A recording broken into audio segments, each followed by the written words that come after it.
ఆటగదరా శివా, ఆటగద కేశవా. ఆటగదరా శివా, ఆటగద కేశవ, ఆటగదరా నీకు అమ్మ తోడు.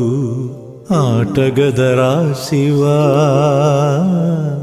ఆటగద కేశవా.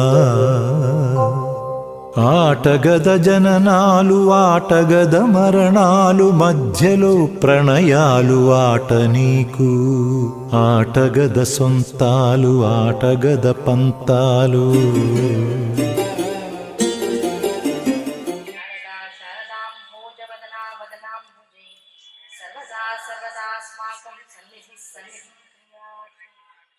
సదాశివసమారంభాం వ్యాసశంకరమధ్యమాం అస్మదాచార్యపర్యంతాం వందే గురుపరంపరాం.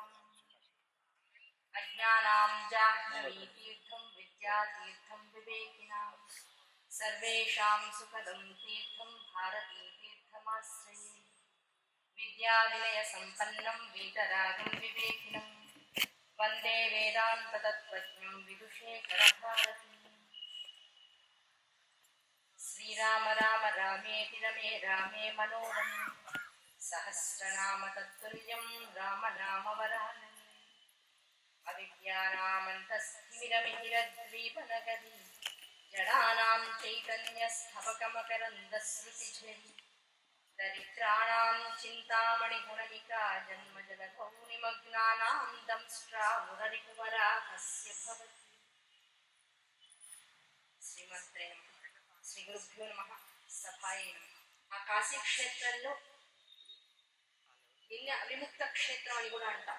ఆ విముక్త క్షేత్రము అంటే అర్థం ఏంటంటే, ఈ జగత్తులో ఉన్నటువంటి వాళ్ళ ఏదైతే నాది, నేను, నాకు అనేటువంటి మూడు సంగతులతో తాదాత్మ్యత చెంది, అంటే వాటితో కలిసిపోయి దేన్ని వదులుకున్నా వదులుకోలేక, వదులుకోవాలన్నా వదులుకోలేక, వదులుకున్నా వదులుకోలేక, వదులుకున్నా అంటే అది ఆటోమేటిక్గా జరిగిపోతుంది ప్రకృతి పరంగా. ఆ ప్రకృతి పరంగా జరిగేటువంటి దాన్ని యాక్సెప్ట్ చేయలేదు. వదులుకోవాలి అన్నా మనస్సు దానికి రెడీగా ఉండడానికి అవకాశం తక్కువగా ఉంటుంది. దానికి చాలా సాధన అవసరంగా ఉంటుంది. కనుక వదులుకోవలసిన దాన్ని వదులుకోలేక, వదులుతున్నటువంటి వాటిని అలా చూస్తూ వదిలిపెట్టలేక, జరుగుతున్న దాన్ని స్వీకరించలేక, జరగనటువంటి దాన్ని ఆశించకుండా ఉండలేక మనిషి ఏమవుతున్నాడయ్యా అంటే, తేనెలో పడ్డ ఈగలాగా దాని యొక్క కాళ్ళు, ఈ రెక్కలు ఏమవుతాయంటే, తేనె మధురంగా ఉందని ఎగురుతూ ఎగురుతూ వచ్చి తేనెని అంటుకుంటుంది. ముందు స్వీకరించడానికి ఆనందంగానే ఉంటుంది, అబ్బా తీయగా ఉంది, బాగుంది అనుకుంటుంది.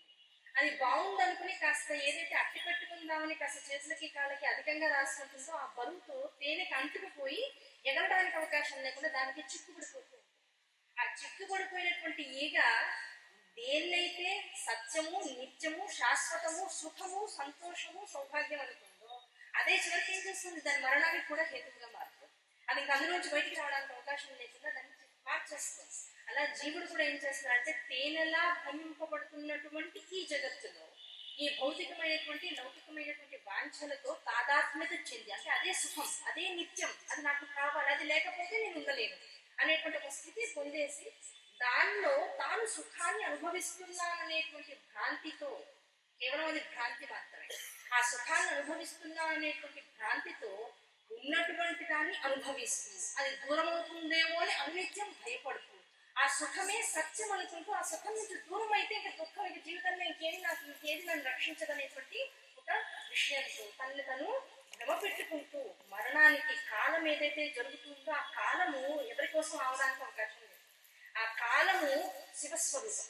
ఆ శివస్వరూపంగా ఉన్నటువంటి కాలం నడుస్తూ పరిగెడుతూ పరిగెడుతూ పరిగెడుతూ కాలాన్ని హరించేస్తూ ఉంటే, ఆ కాలంతో పాటు హరించుకుపోయేటువంటి ఆయుష్ ద్వారా ఎటువంటి వస్తువు జగత్తులో ఏదైనా ఉంది అంటే అది ఈ దేహం ఒక్కటే.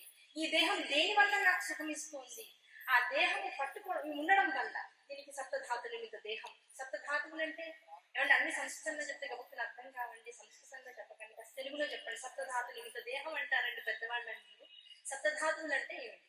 మనకు ఉన్నటువంటి ఏ ల్యాబొరేటరీలో ఏ పరిజ్ఞాన కేంద్రంలోనూ ఎంత గొప్ప గొప్ప నోబెల్ ప్రైజులు పొందినటువంటి శాస్త్రవేత్తలు కూడా రూపొందించలేనటువంటి 7 రకాల స్థితులు. అది కేవలం అమ్మ దయతో ఈ దేహాన్ని అవతరించినటువంటి వారందరికీ అనుగ్రహ విషయంగా మారుతుంది. ఏమిటా సప్తధాతువు అంటే చర్మాన్ని కోస్తే వచ్చేటువంటిది రక్తం, రక్తాన్ని పట్టి ఉంచేది మాంసం, మాంసానికి ఆధారం ఎముక, ఆ ఎముకకు ఆధారం మజ్జ. ఇవి 5 రకాలు. ఇవి ఎక్కడ ఎవరు తయారు చేయలేదు. దీంతో పాటుగా మేధ, శుక్ల. మేధ అంటే బుద్ధి, దాంతో పాటు శుక్ల వంశ పరంపరానుగతంగా ప్రకృతిలో ఈ మనిషి జాతి ఏ జాతి అయినా వృద్ధి చెందాలి అంటే శుక్లరసం అనేటువంటి జగత్తులో ఉండాలి, దేహంలో ఉండాలి. ఆ శుక్లరసం వలనే జీవుడు వృద్ధి చెందుతూ ఉంటాడు. ఈ 7 అమ్మ ప్రసాదంగా ఏదైతే జగత్తులో శక్తి అని చెప్పబడుతున్నామో ఆ శక్తి ద్వారా జీవులందరికీ ఇవ్వబడుతుంది. ఇవి లేకపోతే పొందడానికి అవకాశం లేదు. చర్మం కాలింది, మళ్ళీ పొందడానికంటే మన శరీరంలోంచి ఇంకో భాగం నుంచి ఉన్నటువంటి చర్మాన్ని తీసిక పెడతారే తప్ప కొత్తగా ల్యాబొరేటరీలో తయారు చేసేటువంటి శక్తి ఎవరికి లేదు. అంత జ్ఞానం ఎక్కడా కూడా లేదు. అది అమ్మ అనుగ్రహం కాబట్టి మనందరికీ కూడా ఇవ్వబడింది. కనుక ఈ శరీరం ఏదైతే ఉందో ఇది నిజమైనటువంటి ఐశ్వర్యం. ఇది సప్తధాతు నిమిత్తం. ఈ సప్తధాతు నిమిత్త దేహంతో పాటు ఇంకే ఉన్నాయి ఇంద్రియాలు, పంచేంద్రియాలు అంటాం. దీన్ని రుచి చూడగలిగే శక్తి, చూడగలిగే శక్తి, వినగలిగే శక్తి, మాట్లాడగలిగే శక్తి, దాంతో పాటు వాసనను స్వీకరించగలిగే శక్తి, ఇవన్నీ కూడా మనం అనుభవించేటువంటి ఇంద్రియాల వల్ల మనకు వస్తుంది. ఈ ఇంద్రియాలతో పాటు కర్మేంద్రియాలు, ఏదైతే రుచి బాగుందని ఆస్వాదిస్తామో ఆ ఉప్పు పదార్థాన్ని మళ్ళీ శరీరం నుంచి బయటికి పోయాలంటే ఉండవనేటువంటి, ఒక చోటికి దేహం నడవాలంటే ఉండవనేటువంటి కాళ్ళు, చేతులు, ఉపస్థ, వాయు అనేటువంటి వాటితో పాటు ఉండేటువంటివన్నీ కూడా కర్మేంద్రియాలు చెప్పబడుతుంటాయి. కనుక సప్తధాతు నిమిత్త దేహము, పంచేంద్రియాలు, దీంతో పాటు కర్మేంద్రియాలు. ఈ కర్మేంద్రియాలతో పాటు ఉండేటువంటివి బుద్ధితో కూడుకున్నటువంటి మనస్సు, అహంకారము, చిత్తు, మొత్తం ఇవన్నీ కలిపితే ఒక జీవుడు. ఇంత ఐశ్వర్యాలు మన దగ్గర. ఇందులో బుద్ధి లేకపోతే బుద్ధి విహీనత్వం అంటే ఇంకా మెంటల్ గా ఎదగనటువంటి పెద్ద పెద్ద వాళ్ళని చూసుకుంటాం. వాళ్ళని చూస్తే ఏమనిపిస్తుంది, అయ్యో ఎంత పాపం చేసుకున్నాను వచ్చి జన్మలో అనుకుంటాం. అది పాపం వల్ల వచ్చిందా పుణ్యం వల్ల వచ్చిందా చెప్పడానికి అవకాశం లేదు. జడభరతులు కదా కనుక విన్నట్లయితే. కనుక ఏది పుణ్యం ఏది పాపం చెప్పడం అంత తేలికైన విషయం కాదు. అనుభవిస్తున్న దాన్ని సుఖం అనుకునే స్థితి రావాలి. ఈ దేహము నిజమైన ఐశ్వర్యం అనేటువంటి చింతన జీవుల్లో పెరగాలి. దీంతో పాటు మనకు ఎదురవుతున్న అనుభవిస్తున్న ప్రతి విషయము కూడా భగవతి అనుగ్రహం అనేటువంటి ఒక స్థితి రావాలి. సుఖము దుఃఖము కేవలం వీడు తీసుకుంటున్నటువంటి మానసిక స్థితిగతుల్ని బట్టి ఉంటుంది తప్ప నిజమైన సుఖము దుఃఖము జగత్తులో లేదు. అసలు ఈ జ్ఞానం పెరగాలి జీవుడు. ఇవన్నీ ఎలా కుదురుతాయి? ఎవరిని పట్టుకుంటే కుదురుతాయి? అసలు ఏ దేవత ఆరాధన చేయడం వల్ల మనిషి ఈ విజ్ఞాన పరంపరలో ముందుకు వెళ్తూ ఉంటాడు. ఏ విజ్ఞాన పరంపర అని చెప్పబడుతూ ఉంటుందో ఆ విజ్ఞాన పరంపరలో అంతర్గతంగా ఉన్నటువంటి సాధన మెళుకువలు ఏమిటి, దీనికోసం ఎటువంటి గురువుని పట్టుకోవాలి, ఆ గురువు ద్వారా ఎటువంటి శిక్షణని మనం సాధించాలి, ఆ శిక్షణ ద్వారా ఎటువంటి సాధన క్రమంలోకి జీవుడు వెళ్ళాలి. ఇలాంటివన్నీ తెలియాలి అంటే ఎవరు రావాలి? శంకరులే రావాలి. జీవుణ్ణి ఉద్ధరించాలంటే శంకరులకు తప్ప ఇంకొకరికి సాధ్యమయ్యే విషయం కాదు. శంకరులు అంటే మనందరం కాశీక్షేత్రంలో ఉన్నాం. ఈ కాశీక్షేత్రంలో శంకరుడు అంటే ఎవరయ్యా అంటే అందరూ మొహం చూసి నవ్వుతారు. ఎక్కడున్నావు నువ్వు? అదే కాశీ అంటారు. అంటే ఏది అంతటా వ్యాపించి ఉందో, దేని వలన సుఖం అనేటువంటి అనుభూతి కలుగుతూ ఉందో, దేని వలన దుఃఖం అనేటువంటిది జీవుడికి అనుభవయోగ్యంలోకి రాకుండా ఉంటుందో, ఆ దేని వలన అని చెప్పడానికి ఒక సందర్భాల్లో సమయాల్లో మనం ఎంచుకుని దాని ద్వారా ఒక విషయాన్ని చెప్పుకునేటువంటి స్థితిగతుల్ని పొందుతున్నాము. ఆ చిదానంద స్వరూపుడైనటువంటి వాడు ఆ నిత్య ఆనందాన్ని ఎలా పొందుతున్నాడు? దేనికి ఏంటి కారణం? ఆయన ఆనందానికి వెనకాల ఉన్నటువంటి ఏమిటయ్యా అంటే ఆయన మనస్సు ఉంది. ఆయన మనస్సు ఏమిటి ఉందయ్యా? ఒక ఆవిడ ఆయన అర్థమైంది. ఆవిడ ఏం చేస్తుంది? శివుని యందు ఉన్నదట. ఎవరిగా ఉన్నది? మనస్సుగా ఉన్నది. మనస్సుగా కాదు అసలు ఆయన లోపల రూపం ఆయనదైతే అసలు లోపల ఉన్నటువంటి శక్తి అంతా తానై ప్రవహిస్తుంది. ఆ తానై ప్రవహిస్తూ ఉండి తానేం చేస్తుంది? సంకల్పాలన్నీ శివునిచే చేయిస్తుంది.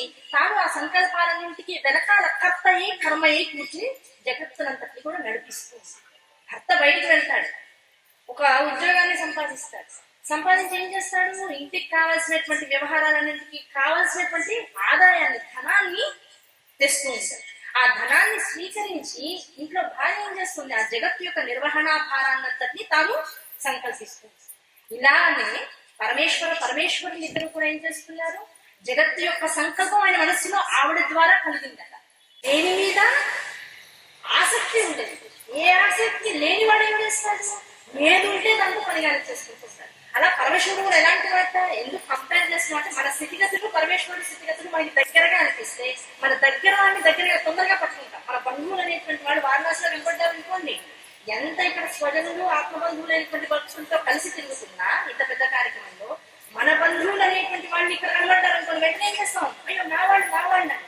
ఆ మా వాళ్ళు అనే భావన మనసులోంచి ఆ బంధంతో ఎలా వచ్చిందో మనం చేసే పనులే, మన పిల్లవాడే బ్యాచులర్ గా ఉన్నప్పుడు ఎలా ఉన్నాడు, మా ఆయనే నేను ఇంట్లో లేనప్పుడు ఎలా జరుపుతున్నాడు, అలాగే ఉంటాడు పరమేశ్వరుడు. అంటే ఇప్పుడు ఎలాంటి వాడు ఆయన అనిపిస్తే భర్తయే శివస్వరూపుడు, నిజంగా కనగలిగే శక్తి ఉంటే కొడుకు శివస్వరూపుడే, అవునా కదా. సో నా చుట్టుపక్కల ఉండేటువంటి నా బంధాలతో మమేకమైనటువంటి చరిత్ర కలిగినటువంటి వాడు ప్రతి జీవుల్లోనూ వాడే అయి ఉన్నటువంటి వాడు. ఆ పరమేశ్వరుడు ఎవరో కాదన్నా ఇక్కడే ఉన్నట్ట అనేటువంటి విషయం తెలిస్తే ఎక్కడ ఎవరిని చూసినప్పుడు ఏమనిపిస్తుంది, బంధువు అనేటువంటి భావన కలుగుతుంది. ఆ బంధువు అనేటువంటి భావన ఎప్పుడు కలుగుతుందో మన జీవితాలన్నింటినీ కూడా ఎవరితోనో కంపేర్ చేసుకోం, పార్వతీ పరమేశ్వరులతోనే కంపేర్ చేసుకుంటాం. అలా కంపేర్ చేసుకుంటే ఇప్పుడు ఏమవుతుంది, అత్యున్నతమైనటువంటి జీవన విధానం మనకు అలవాటు అవుతుంది. అటువంటి జీవన విధానాన్ని అలవాటు చేయడానికి కావలసిన వాడు ఎవరయ్యా అంటే గురువు. ఆ గురువు ఎక్కడి నుంచి వచ్చాడు, ఈ శివుడు తనలో తాను రమించిపోతూ ప్రశాంతంగా ఆనందంగా ఉచ్ఛ్వాస నిశ్వాసాలతో తనలో తాను తపస్సు చేసుకుంటూ ఉంటాడు. ఆ మనస్సులో కదిలిందన్న, ఏమని కదిలింది, అయ్యా నువ్వు అనేకం అవ్వాలి, ఇలాగే కూర్చుంటే నువ్వు ఒక్కడినే ఉండిపోయావు, నేను ఉండిపోయాను, మన ఇద్దరు ఇలా ఉండిపోతే ఎలాగా, నువ్వనే వాడిని తెలుసుకునేవాడు రావాలి, ఆ తెలుసుకునేవాడు తప్పిపోవాలి, ఆ తప్పిపోయిన వాడు మళ్ళీ నేను తెలుసుకునే మార్గంలోకి రావాలి, దాని ద్వారా కైవల్యాన్ని పొందుతూ ఉండాలి, కైలాస శిఖరాన్ని ఎక్కుతూ ఉండాలి. అంతే తప్ప ఈ జగత్తంతా ఇలాగే ఏమీ లేకుండా ఉంటే నువ్వు అనంతమైనటువంటి అంతరిక్షంలో నువ్వు నీ ఉచ్ఛ్వాస నిశ్వాసాలు ఇక్కడికి ఆగిపోకూడదు.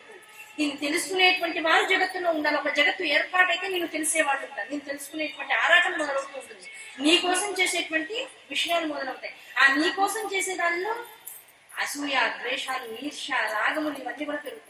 ఇవన్నీ పెరిగిపోవడం ద్వారా ఓ మనిషిని కాసేపు ఆడించడం ద్వారా కలిగేటువంటిది ఏమిటి, కాసేపు మనసుకి ఒక రకమైనటువంటి ఆనందం. పిల్లవాడు వేస్తున్నాడు, పుట్టాడు, 4 నెలలు 5 నెలలు అయింది, కదులుతున్నాడు, బోర్లు పడుతున్నాడు.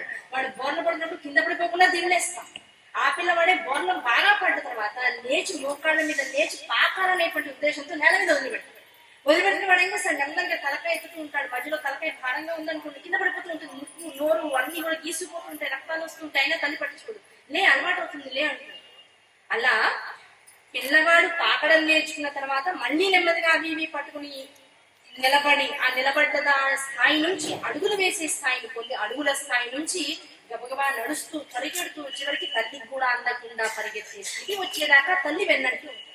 ఆ తల్లి వెన్నంటూ ఉండి అక్కడ వదిలేస్తుందా, వీడు అమ్మా చిన్నప్పుడు నువ్వే కానీ చదువు చెప్పిన తర్వాత ఏం చేస్తావు, అమ్మ మంచి ఉద్యోగం తెచ్చుకోమన్నావు, ఉద్యోగం తెచ్చుకున్నా అదేదో పలానా వేరే లోకంలో వచ్చింది, వెళ్ళిన తర్వాత నాయన నువ్వు కళ్ళకి కనబడట్లేదు, బాధపడుతున్నావు ఉంటున్నావు. ఎందుకు ఇదంతా రొటేట్ అవుతుంది జీవితంలో.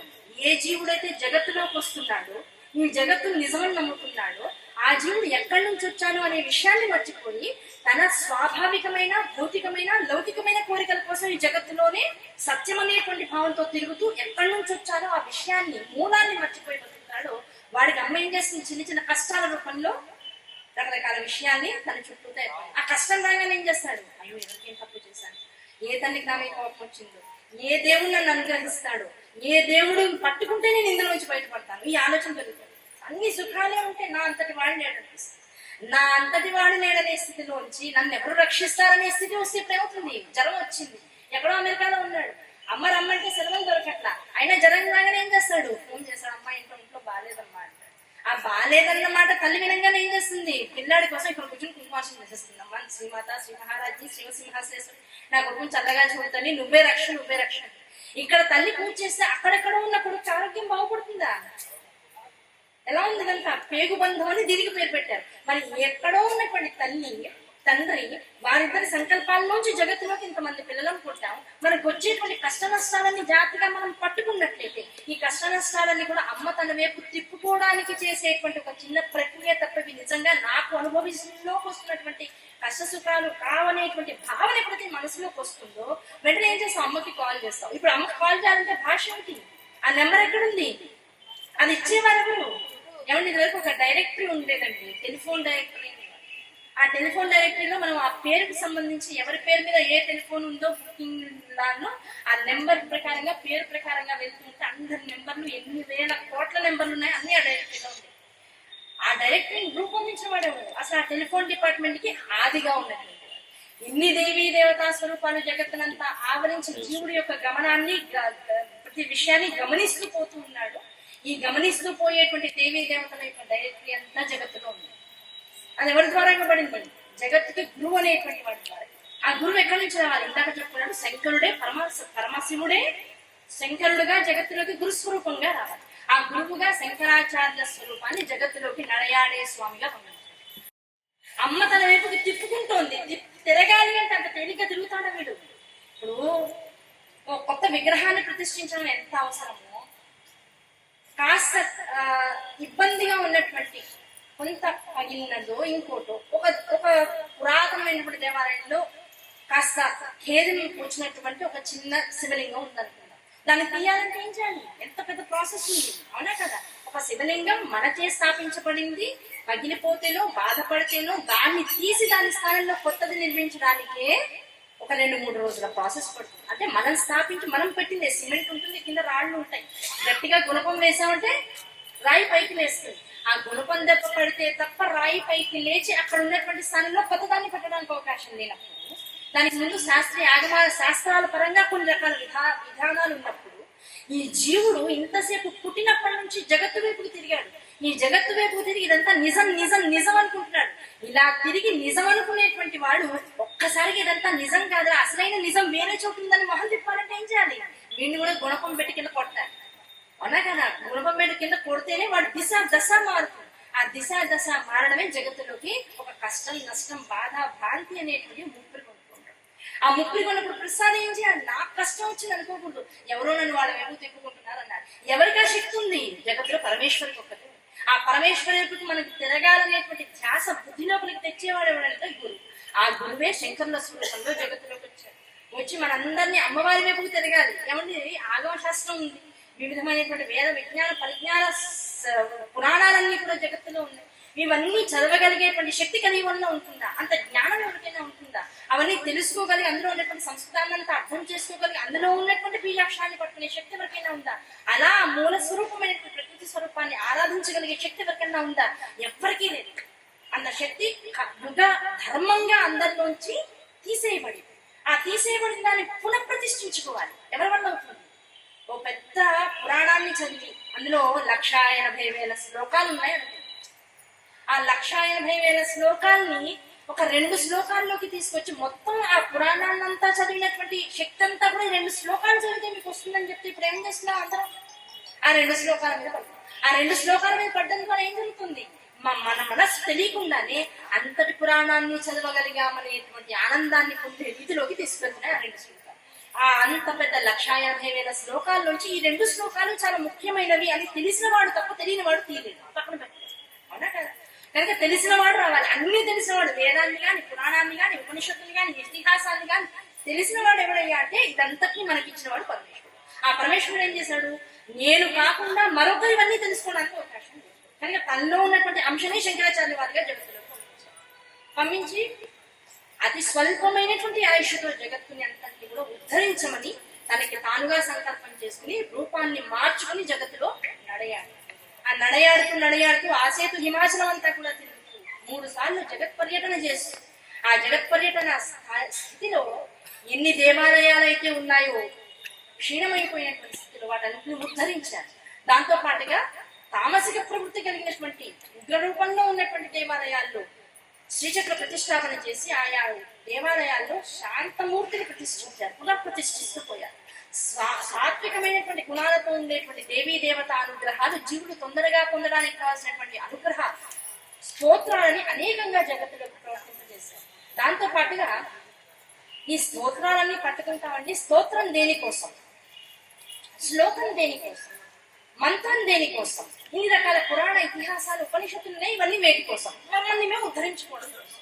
ఈ ఉద్ధరణ అనేటువంటి స్థాయిలో అందరం బీజాక్షరాలు చదువుతూ విశేషంగా ఉన్నటువంటి మూల మంత్రాన్ని మనం ఏమి ఉపాసన చేయలేము కదా. ఆ ఉపాసన చేయలేనప్పుడు మరి బీజాక్షరాల్లో ఉన్న శక్తి పొందే మార్గం ఏమైనా ఉందా? బీజాక్షరాల్లో ఉన్నటువంటి సమగ్రమైనటువంటి శక్తిని పొందాలి అంటే ఏదైనా ఒక మార్గం ఉందా అని ఎవరు అడగకుండా అసలు ఈ శ్లోకాన్ని పట్టుకుంటే వీడి జీవితం తరించిపోవాలనేటువంటి ఒక అవ్యాజ కరుణ కలిగినటువంటి ఆ శంకర్లు ఏం చేశారంటే శంకరాచార్యుల వారి రూపంలో సౌందర్యలహరి అనబడేటువంటి 100 శ్లోకాల సమాహారాన్ని అంటారు. ఆ సమాహారం ఎటువంటిది? మొదటి శ్లోకం నుంచి చివరి శ్లోకం దాకా 100 శ్లోకాలలో కూడా ఏముంటుంది? అమ్మ అవ్యాజ కరుణ. ఏమంటే అవ్యాజ కరుణ అంటే బాగుంది వింటానికి, కానీ ఏమొస్తుంది? ఒక్కొక్క శ్లోకానికి ఒక్కొక్క భౌతికమైన లౌకికమైనటువంటి కోరికలు తీరేటువంటి అవకాశం వస్తుంది. మొదటి శ్లోకం చదవండి. నువ్వు ఏ పని చేస్తూ అది మధ్యలో ఆగిపోతున్నా, ఏ పని సంకల్పించినా అది ముందుకు జరగడానికి నిద్ర తంద్ర లాంటివన్నిటిని నిన్ను ఇబ్బంది పెడుతున్నా, ఒక గణపతి మంత్రం చదివితే ఒక పని కార్యం విఘ్నం కాకుండా ఎలా ముందుకు నడుస్తూ ఉంటుంది అనేటువంటి నమ్మకంతో నువ్వు ఉంటావు. సౌందర్యలహరిలో ఉన్నటువంటి మొదటి శ్లోకాన్ని చదవడం ద్వారా నీకు ఇన్నాళ్ల పాటు అంటే పుట్టినప్పటి నుంచి కాదండి, అసలు ఈ జీవుడు అనేటువంటి వాడు ఈ దేహంతో ఇదివరకు జన్మల్లో ఎన్నెన్ని రకాల జన్మల్ని పొందుతూ, ఎన్ని శరీరాన్ని పొందుతూ, అది జంతువు గాను, పాకేటువంటి ఫ్రూట్ గాను, ఎగిరేటువంటి పక్షి గాను, లేదు అసలు నీటి లోపల ఉండేటువంటి చిన్న బ్యాక్టీరియా గాను, అసలు కళ్ళకి కనపడనటువంటి స్థాయిలో ఉండేటువంటి జీవుడు గాను, ఏదో రకంగా నేను పుట్టిస్తూ నువ్వు అనుభవించేటువంటి ప్రారంభ కర్మలు సగం అంటే అనుభవించవలసినటువంటి కష్టాలు, అపుణ్యం ఏదైతే చేసి ఉన్నావో దానివల్ల అనుభవించేటువంటి వాటిని 50%, నువ్వు చేసేటువంటి మంచి పనుల ద్వారా అనుభవించగలిగేటువంటి పుణ్యాన్ని 50%. ఈ జీవుడు ఎన్ని శరీరాలతో పొంది వెళుతున్నాడో అది 50-50 అయ్యేటప్పుడు జీవుడు మనిషి యొక్క జన్మనిస్తాడు. ఆ మనిషి యొక్క జన్మ వచ్చేటప్పటికి ఏమవుతుంది?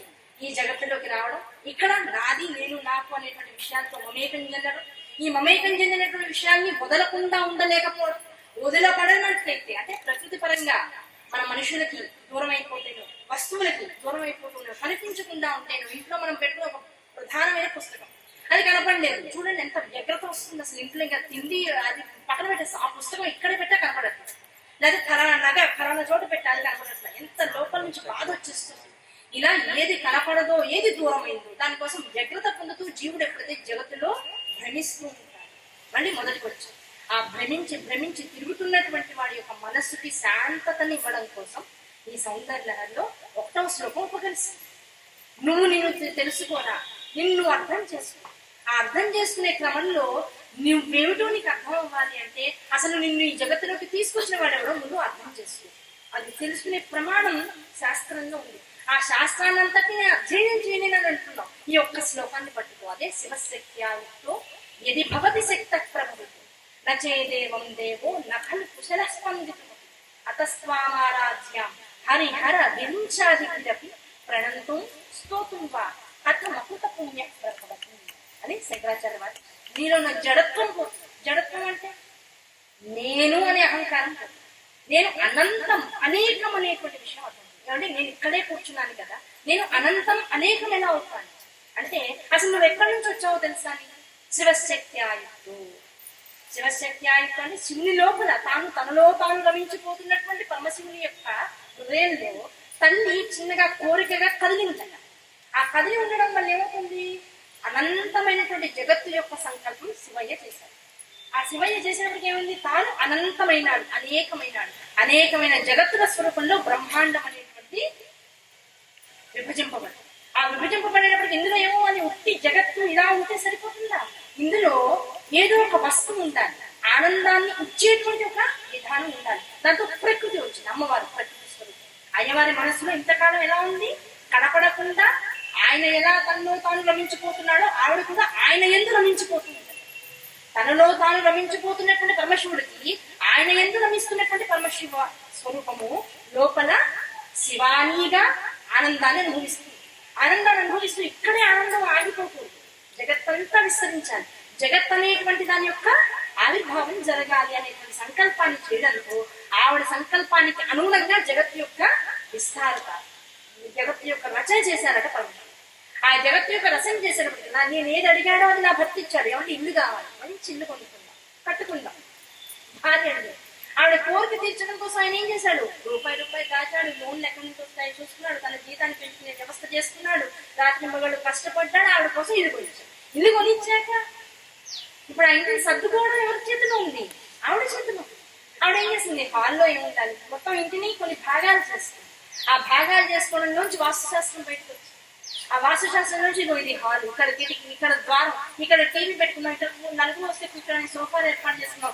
మనం ఎవరైనా గురువు గారు లాంటి వాళ్ళు వస్తే సోఫాల్లో కూర్చొని ఇంకో కుర్చీలు, ప్లాస్టిక్ కుర్చీలు ఇక్కడ వేసుకుంటాం. దాని వెనకాల డైనింగ్ రూమ్ పెట్టుకుందాం, వచ్చిన వాళ్ళందరికీ భోజనం పెట్టడానికి. రోజు మనం ఇంట్లో ఆహ్లాదంగా తినడం కోసం ఫలానా చోట వంటిల్లు, ఫలానా చోట బెడ్రూమ్, ఇంకో ఫలానా చోట పిల్లల బెడ్రూమ్, ఇంకో చోట అతిథుల కోసం బెడ్రూమ్, ఇవన్నీ ఏర్పాటు చేసుకుంది. బయట మొక్కలు ఏర్పాటు చేసుకుంది. దాంతోపాటు చక్క పైన చిన్న నీటి కొలను ఏర్పాటు చేసుకుంది. అందులోంచి నీళ్లు ఎప్పుడు చక్క పడుతూ ఉంటాయి.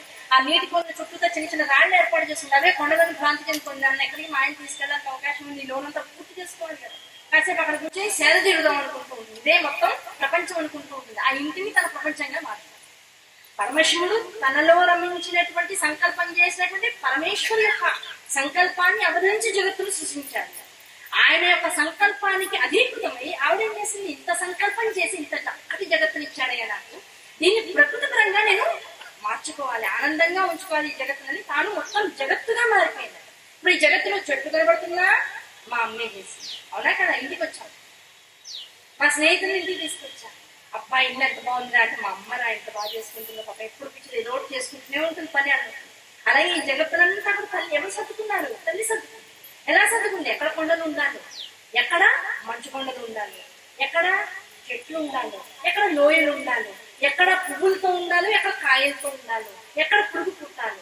అవునా కదా? ఇవన్నీ ఎవరు చేస్తున్నారు? ఎక్కడ జలపాతాలు ఉండాలి, ఎక్కడ నీరు ఉండాలి, ఎక్కడ స్వచ్ఛమైన నీరు ఉండాలి, ఎక్కడ ఉప్పు నీరు ఉండాలి.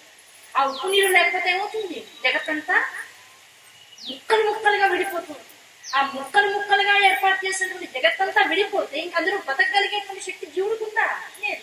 ఆ ఉప్పుతో కూడుకున్నటువంటి సముద్రాన్ని మొత్తం భూమండలాన్ని చుట్టూతా పరివేష్టితం చేస్తుంది. ఆ ఉప్పు ఏం చేస్తుంది? ఉన్నదాన్ని ఉన్న చోట ఉండేలా చేస్తుంది. అవునా కదా?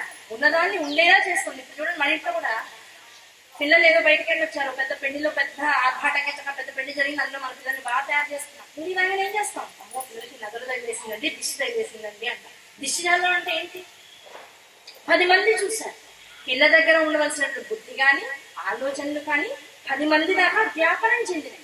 ఆ వ్యాపనం చెందిన దాన్ని మళ్ళీ పిల్లలోకి నిక్షిప్తం చేయాలి. నిక్షిప్తం చేయాలంటే పిల్ల మనస్సు కానీ బుద్ధి కానీ పరిపరి విధాల పోకుండా ఒక చోట ఉండాలి. ఉండడం కోసం ఏం చేస్తాం అంటే అమ్మమ్మలు నాయనమ్మల లోపల నుంచి కళ్ళు తీస్తారు, మూర్తి పరికరం లేనైతే చేయి నిండా తీసుకుంటారు, తీసి మళ్ళీ రౌండ్ తిప్పుతారు. తిప్పితే ఏమంటే ఇలా రౌండ్ తిప్పేస్తే పడిన దృష్టి అంతా పోతుందా? వెంటనే పిల్లలు అడుగుతారా, ఇలా చేస్తే అన్ని పోతాయా? పోతాయి. కారణం ఏంటి? అక్కడ ఉన్నది ఏంటి? అది ఎంత శక్తివంతం, ఎంత శక్తివంతమో తెలుసా? వెంటనే మ్యాప్ చూపించాలి. నువ్వు ఏ క్లాస్ అన్నా చదువు, 10th క్లాస్ లోపల చదువుతున్న పిల్లలు లాంటి క్వశ్చన్స్ అడిగితే తల్లులు చేయాల్సిన మొట్టమొదటి విషయం ఏంటంటే, వాళ్ళు ఈ మ్యాప్ పాయింటింగ్ లో 10 మార్కుల క్వశ్చన్ దేనికైతే ఆన్సర్ చేస్తారో ఆ 10 మార్కులతో కూడుకున్నటువంటి మ్యాప్ ని మొత్తం విశ్వం అంతా ఉన్నటువంటి మ్యాప్ ని తీసుకొచ్చి చూపించమన్నారు. ఆ మొత్తం చుట్టూతా మిగతా అంతా వైట్ లో ఉంది, చుట్టూతా బ్లూ లో ఉంది. ఆ బ్లూ వైట్ కన్నా డబల్ త్రిబుల్ ఉంటుంది. అది అక్కడ లేకపోతే ఈ వైట్ అనేవి ఉండడానికి అవకాశం లేదు, నువ్వు నేను ఉండడానికి కూడా అవకాశం లేదు. అంతా మా అమ్మ మన చుట్టూతో ఉప్పుని పెట్టింది. ఈ ఉప్పుతో ఎంత రక్షణ పొందుతామో ఆ ఉప్పు ఇక్కడ మనం ఉన్నటువంటి మన మనస్సుకి, మన శక్తికి, మనలో ఉన్నటువంటి ఇంద్రియాలకి, మనలో ఉండేటువంటి బుద్ధికి కూడా రక్షణ కల్పిస్తూ అన్నింటినీ మన చుట్టూ. అంటే ఎంత వంట చేసుకున్నా కాస్త ఉప్పు పడకపోతే ఏమవుతుంది? రుచి రాదు. అవునా కదా? ఆ రుచి అంటే అందులో ఉన్నటువంటి ఆ లోపల టమాటా పప్పు చేసావా, దోసకాయ పప్పు చేసావా, మామిడికాయ పప్పు చేసావా, ఇంకో పప్పు చేసావా, అందులో పచ్చిమిరపకాయ వేసావా, ఎండుమిరపకాయ వేసావా, మెంతంతో తిరమూత పెట్టావా, ఈ రుచులన్నీ బయటికి రావాలంటే ఏం చేయాలి? ఆ కాస్త ఉప్పు. ఇందులో ఉన్నటువంటి రుచులన్నీ బయటికి వెళ్ళినాయి, ఉన్నదాన్ని లోపల నిక్షిప్తం చేయాలి. ఉప్పుతో చుట్టూతో తిప్పాం. దానివల్ల మనసు ఎక్కడెక్కడికో పోయకుండా రేపు పొద్దున్న లేచిన తర్వాత కూడా ఫలానా ఫంక్షన్ లో ఫలానా నన్ను ఇలా అంది అలా అంది నన్ను అందరూ గుర్తుపెట్టినా ఇక్కడే పిల్లలు ఆగిపోయారంటే ముందు నడవడానికి అవకాశం లేదు. అహంకారం పెరుగుతుంది పిల్లలు. అహంకారంలోంచి పిల్లల్ని బయటికి తీసుకోవాలి. నవదరు అంటే ఎదుటివాడి కొట్టేది కాదు, మన పిల్లలు ఎదుటి వారికి భ్రమించగలిగే భ్రమలోకి వెళ్ళిపోయేటువంటి స్థితి. ఆ భ్రమలోకి వెళ్ళిపోతున్న పిల్లల్ని మళ్ళీ తీసుకుని యథాస్థానంలో నిలబెట్టడమే దిష్టి తీయడం. మనం ఎదుటి వాడి మీద దోషాలు వేస్తాం. మనిషి ఎంత పిచ్చివాడు చూసారు, నదులు తగిలిందండి పిల్లల్ని, వాళ్ళ చూపు మంచిది కాదంట. వాళ్ళ చూపు మంచిది కాదు, వాళ్ళ చూపుకి లొంగేటంత ఆసక్తత మనలో ఉందన.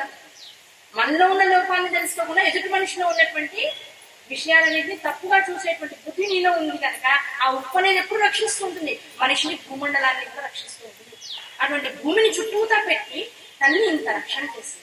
ఆ ఇంతల రక్షణ ఆ భూమండలంలో మొత్తం చుట్టూతో ఉప్పు పెట్టడమే మన చుట్టూతా ముళ్ళ కంపలు లేకపోతే ఇంట్లోకి అవి ఇవి రాకుండా గేట్లు పెట్టుకోవడమో ఇవన్నీ మన ఇంటిని మనం భద్రత చేసుకుంటూ ఉంటాం.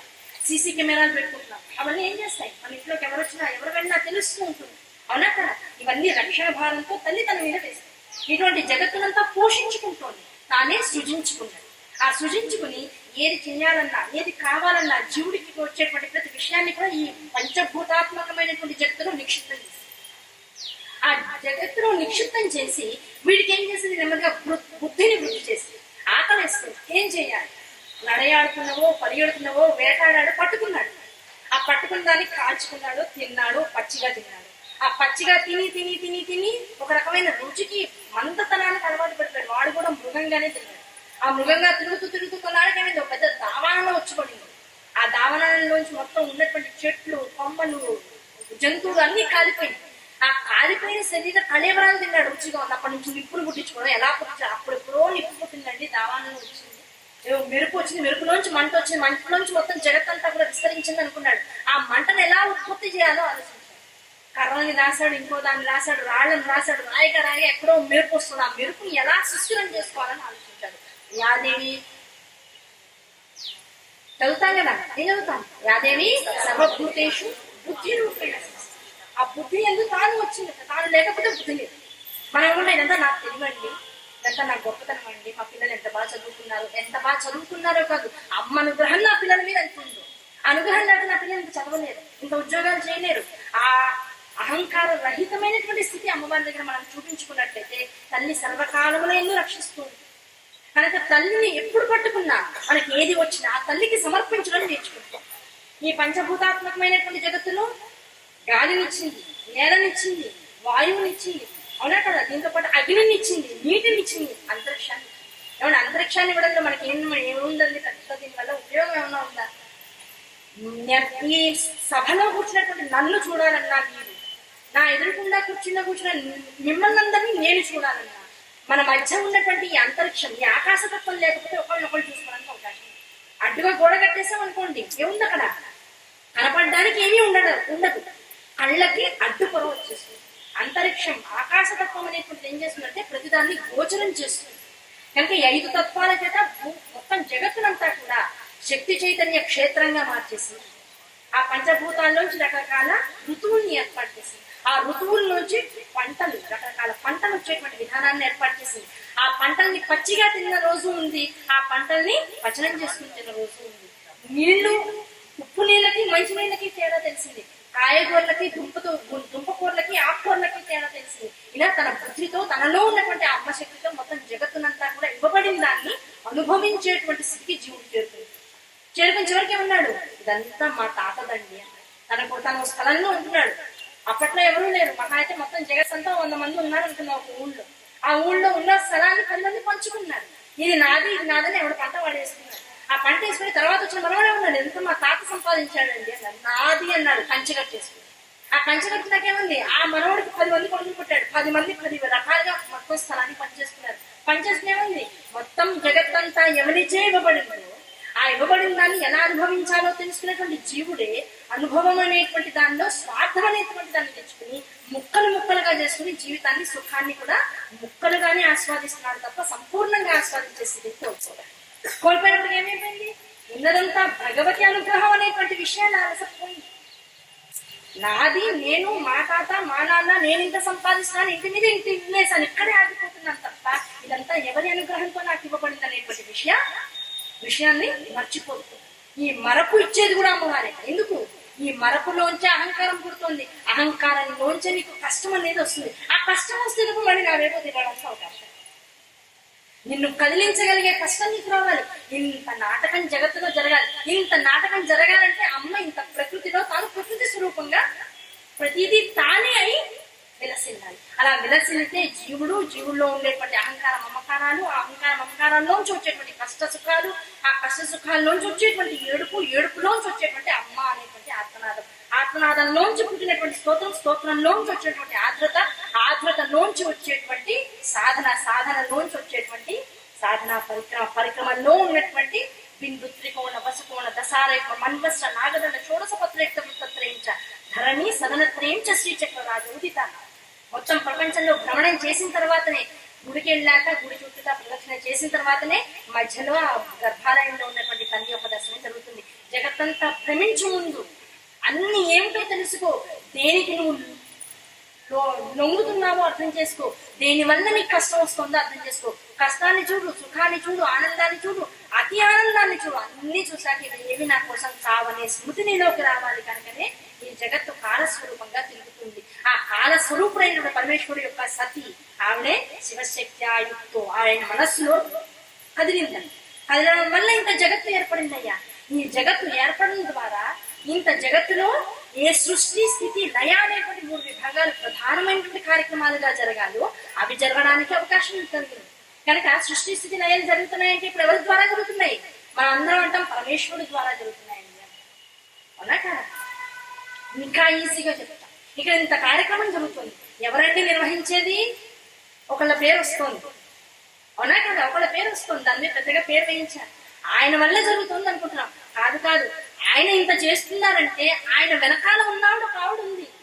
ఆవిడ లేకపోతే ఆయనలోకి ఇన్ని సంకల్పాలు రావడానికి అవకాశం లేదు. వాళ్ళిద్దరూ లేకపోతే అసలు ఈ సభే లేదు. అవునా కదా? ఇంత సభ వచ్చిందంటే వాళ్ళిద్దరి వల్ల. ఆయన ఒక్కడే చేస్తున్నాడంటే కాదు కాదు, ఆయనలో ఆ బుద్ధి రావడానికి ఆవిడ ఎంత తాదాత్మ్యతతో రోజు అమ్మవారిని పూజించి శివుణ్ణి పూజించి ఎంత ప్రసాదం వండుతుంటే ఆయన శరీరంలో ఆ ప్రసాదం అంతా వెళ్ళి ఈ క్షేత్రాన్నంతా ప్రసాద స్వరూపంగా మార్చాలనే సంకల్పం కలిగిందో. కానీ ఇప్పుడు ఆవిడ గొప్ప, ఆయన గొప్ప, ఆవిడ గొప్ప, ఆయన గొప్ప. ఎవరు గొప్ప? కాదు కాదు, ఆ ఇద్దరు కలిస్తేనే ఒక గొప్పదైనటువంటి విశేషం మనందరికీ కనపడడానికి, గోచరం అవడానికి అవకాశం ఉంటుంది. కానీ ఈ జగత్తంతా ఎవరి స్వరూపం? అమ్మ స్వరూపమా, ఆయన స్వరూపమా? ఎవరు గొప్ప? ఆయన గొప్ప, ఆవిడ గొప్ప? ఇద్దరు కాదండి. వాళ్ళిద్దరూ కలిస్తే గొప్ప అనేటువంటి ఒక సృష్టి యొక్క రహస్యాన్ని తెలుసుకునేటువంటి అవకాశం మనకి జరుగుతుంది. కనుక ఇప్పుడు శివుడు ఎలాంటి వాడు? ఆవిడ శక్తితో నడుస్తున్నాడు. కానీ ఆవిడ శక్తి ఒక దానిలో ఉండాలి అంటే ఆయన లేకపోతే అవడానికి అవకాశం. కానీ ఇప్పుడు ఎవరు గొప్ప? ఆవిడ గొప్పే, ఆవిడ గొప్పే. ఆ ఇద్దరి వల్ల శివశక్తి ఆయనతో ఇది భగవతి శక్తి ప్రభావం. అమ్మ ఇదంతా కూడా ఎంతసేపు నా శక్తి అనుకుంటున్నా, ఇంత ప్రవచనం చెప్తున్నా, నా గొప్పను అనుకుంటున్నా, నా గురువుల అనుగ్రహం అనుకుంటున్నా. ఇదేది కాదు. నా లోపల వైఖరి స్వరూపంగా నువ్వు ఉండి ప్రతి అక్షరం వెనకాల ఇంకే అక్షరం పలకాలి. ఇన్ని అక్షరాలు కలుపుకున్నాక ఏ పదం అవుతుంది? ఆ పదం వెనకాల ఇంకో పదం ఏమి రావాలి? ఇన్ని పదాలు కలిపిన తర్వాత ఎటువంటి వాక్యం ఏం వస్తుంది?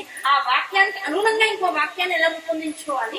ఆ వాక్యంలో ఏ విభావాన్ని, ఏ వైభవాన్ని చెబుతున్నాను, ఆ వైభవాంతర్గతంగా ఏ దేవీ దేవత స్మరణ జరుగుతుంది. ఆ స్మరణాంతర్గతంగా పూర్వజన్మ వాసన నేను నన్ను అర్థ పెట్టుకున్నాయి. ఇవన్నీ ఒక క్షణకాలంలో ఒక 100 రీల్స్ తిరిగిపోతూ ఉండాలి. అది ఎక్కడ తేడా వచ్చినా మాట్లాడే మాటకి, జరిగేటువంటి ఆలోచనకి, లోపల కలిగేటువంటి సంకల్పానికి సంబంధం లేకుండా మాట ఒక విధంగా, సంకల్పం ఒక విధంగా, చూసేటువంటి చూపు మరో విధంగా వచ్చి బుద్ధిహీనత్వాన్ని పొందుతూ ఉంటాం. కనుక ఇంత మాట్లాడుతున్నా, ఇంత కార్యక్రమాన్ని నిర్వహిస్తున్నా ఏది జరుగుతున్నా ఇప్పుడు ఎవరి గొప్పతనం? మనది గొప్పతనం కాదు. ఆ శక్తుల యొక్క సమాగమ శక్తి ఇక్కడ పరిపృష్టమై మన మొదలు కనపడుతూ ఉన్నది. కనుక ఈ జగత్తంతా ఇప్పుడు ఎవరి స్వరూపం? శివశక్తుల యొక్క స్వరూపం. ఆ శివశక్తుల యొక్క స్వరూపాన్ని చూసేటువంటి తరుణంలో ఏ సృష్టి స్థితి లయలైతే జరుగుతున్నాయో ఆ సృష్టి స్థితి లయలన్నీ కూడా వీళ్ళిరువురి వల్లనే మొత్తం జగత్తులో సంకల్పం ద్వారా జరగబడుతున్నాయి. కనుక సృష్టి జరగాలన్నా అమ్మ నీ యొక్క అనుగ్రహమే. ఈ సృష్టి చక్కగా స్థితి కారణంగా ముందుకు జరగాలన్నా నీ అనుగ్రహమే. ఇది లయింపబడాలన్నా ఆ రోజు ఎప్పుడో భూమండలం అంతా వ్యాప్తి చెందిన తర్వాత ఏ మనిషినైతే జగత్తులోకి తీసుకొచ్చారో అక్కడి నుంచి ఇక్కడ దాకా అందరూ ఉండిపోయారనుకోండి, ఇప్పుడేమో వాళ్ళు ఇంకో 10 జగత్తులు ఏర్పడాలి. అంత అవకాశం లేదు. ఉన్న స్థలంలో అందరం ఉండాలి. ఎక్కడికక్కడ పాత నీరు వెళ్ళిపోతే కొత్త నీరు వస్తూ ఉండాలి. కనుక లయం అనేటువంటి స్థితి ఉండాలి. ఆ లయం ద్వారా ఏం చేస్తుంది పరమేశ్వరి? నిన్నటి నుంచి మనకి విముక్తి కలిగిస్తుంది, రేపటి మీద ఆశ కలిగిస్తుంది. ప్రస్తుతం మీద నిన్నటికి రేపటికి ఉన్నటువంటి తారతమ్యాన్ని తెలుసుకుని ఆ మంచి చెడుని తెలుసుకుని ఎవరైతే సాధన మార్గంలో ఉంటారో ఇప్పుడు ఈ ప్రస్తుత సమయాన్ని ఎలా మార్చుకోవాలనేటువంటి ఒక స్థితిలో, ఒక సాధనలో ఈ 3 గతులలో భవిష్యత్తు, భూతము, ప్రస్తుతం అనేటువంటి స్థితిగతుల్ని మనకి అందిస్తూ తల్లి మనకి ముందు నడిపిస్తుంది. కనుక కాలము అమ్మే, సృష్టి స్థితి లయను అమ్మే, దాంతోపాటు ఈ జగత్తంతా అమ్మే, ఈ జగత్తులో ఉన్న ప్రతి విషయము అమ్మే. ఇలా నువ్వు ఉన్నటువంటి ఈ జగత్తును చూడటం అలవాటు అయిపోయిన తర్వాత నువ్వు లేకపోతే అనే భావన వస్తుంది. చూసావా? ఇవన్నీ వేటి వల్ల కలుగుతున్నాయి? ఇదంతా నేననేటువంటి అహంకారం నాలోకి వస్తే నువ్వేమీ లేవనేటువంటి భావన నాలోకి వస్తుంది కదా. ఇదంతా నా ప్రగల్భం, నా గొప్పతనం అనుకుంటే ఇప్పుడు అమ్మ ఎక్కడ ఉంది? అమ్మ ఎక్కడా లేదు. అమ్మ ఉంది. అమ్మని గ్రహించగలిగే శక్తి నాలో క్షీణించిపోతుంది. ఆ శక్తిహీనత్వాన్ని పొందడం కన్నా ఆ శక్తిని తదేక దృష్టితో అనుభవంలోకి తెచ్చుకుని చేస్తోందంతా ఒక శక్తి చేయిస్తుందండి. ఆ శక్తి చేస్తుంటే అనుభవించేటువంటి స్థితిలో మనం ఉన్నాం అనేటువంటి ఒక ఆనందాన్ని అనుభవిస్తూ ఉండడమే ఈ జగత్తు అంతర్విషయంగా ఉన్నటువంటి రహస్యం. ఆ రహస్యాన్ని తెలుసుకుని ఎవడైతే అడుగు ముందుకు వేస్తాడో, ఇంత చూపుతో ఇంత సభని చూస్తున్నాం, ఎంత ఆనందం కలుగుతుంది. అక్కడ పొద్దున్న నుంచి ఇన్ని కార్యక్రమాలు జరిగిన ఎంత ఆనందం కలిగింది. ఈ చూపులో అంతర్గతంగా ఆ అమ్మవారి యొక్క అనుగ్రహం ఉంది కనుక ఇవాళ ఇక్కడికి వచ్చి అంతా అనుభవిస్తుంది. అదే అమ్మవారి అనుగ్రహం లేకపోతే ఇంకో చోట ఇంకో దర్శనాన్ని, ఇంకో దృశ్యాన్ని చూసుకుంటాం. అక్కడ ఆ దృశ్యాన్ని చూడము అమ్మవారి అనుగ్రహమే. మంచి చెడు అనేటువంటిది నీకు నచ్చిన విషయానికి నచ్చని విషయానికి పెట్టినటువంటి లంకె తప్ప మంచి చెడు అనేటువంటి జగత్తులో ఏది లేదు. ఉన్నదంతా మంచి. కారణం ఉన్నదంతా అమ్మే. ఆ ఉన్నదంతా అమ్మ అనేటువంటి విషయాన్ని నువ్వు తెలుసుకోగలిగితే జరిగేదంతా మంచి, అమ్మ అనుగ్రహమే అనే స్థితిలోకి వస్తావు. అమ్మ అనుగ్రహంగా తీసుకోగలిగేటువంటి శక్తి నీలో పెరగాలి అంటే ఈ శివశక్త్యాత్మకమైనటువంటి జగత్తుని అనునిత్యం ఆరాధిస్తూ ముందుకు వెళ్తాం. అనునిత్యం ఆరాధిస్తూ ఎలా ముందుకు వెళ్తాం? మాకేమీ రావండి. ఆరాధన అంటే ఏమిటి? అక్షంతల, కుంకుమ, పసుప, లేకపోతే అభిషేకాల, దాంతో పంచామృతాల, లేకపోతే నీళ్ళ, దేంతో ఎలా ఆరాధిస్తే అమ్మ అనుగ్రహిస్తుంది? అయ్యా, బాహ్యమైనటువంటి వస్తు పరికరాలతో నువ్వు చేసేటువంటిదంతా కూడా భౌతికమైనటువంటి ఆరాధన.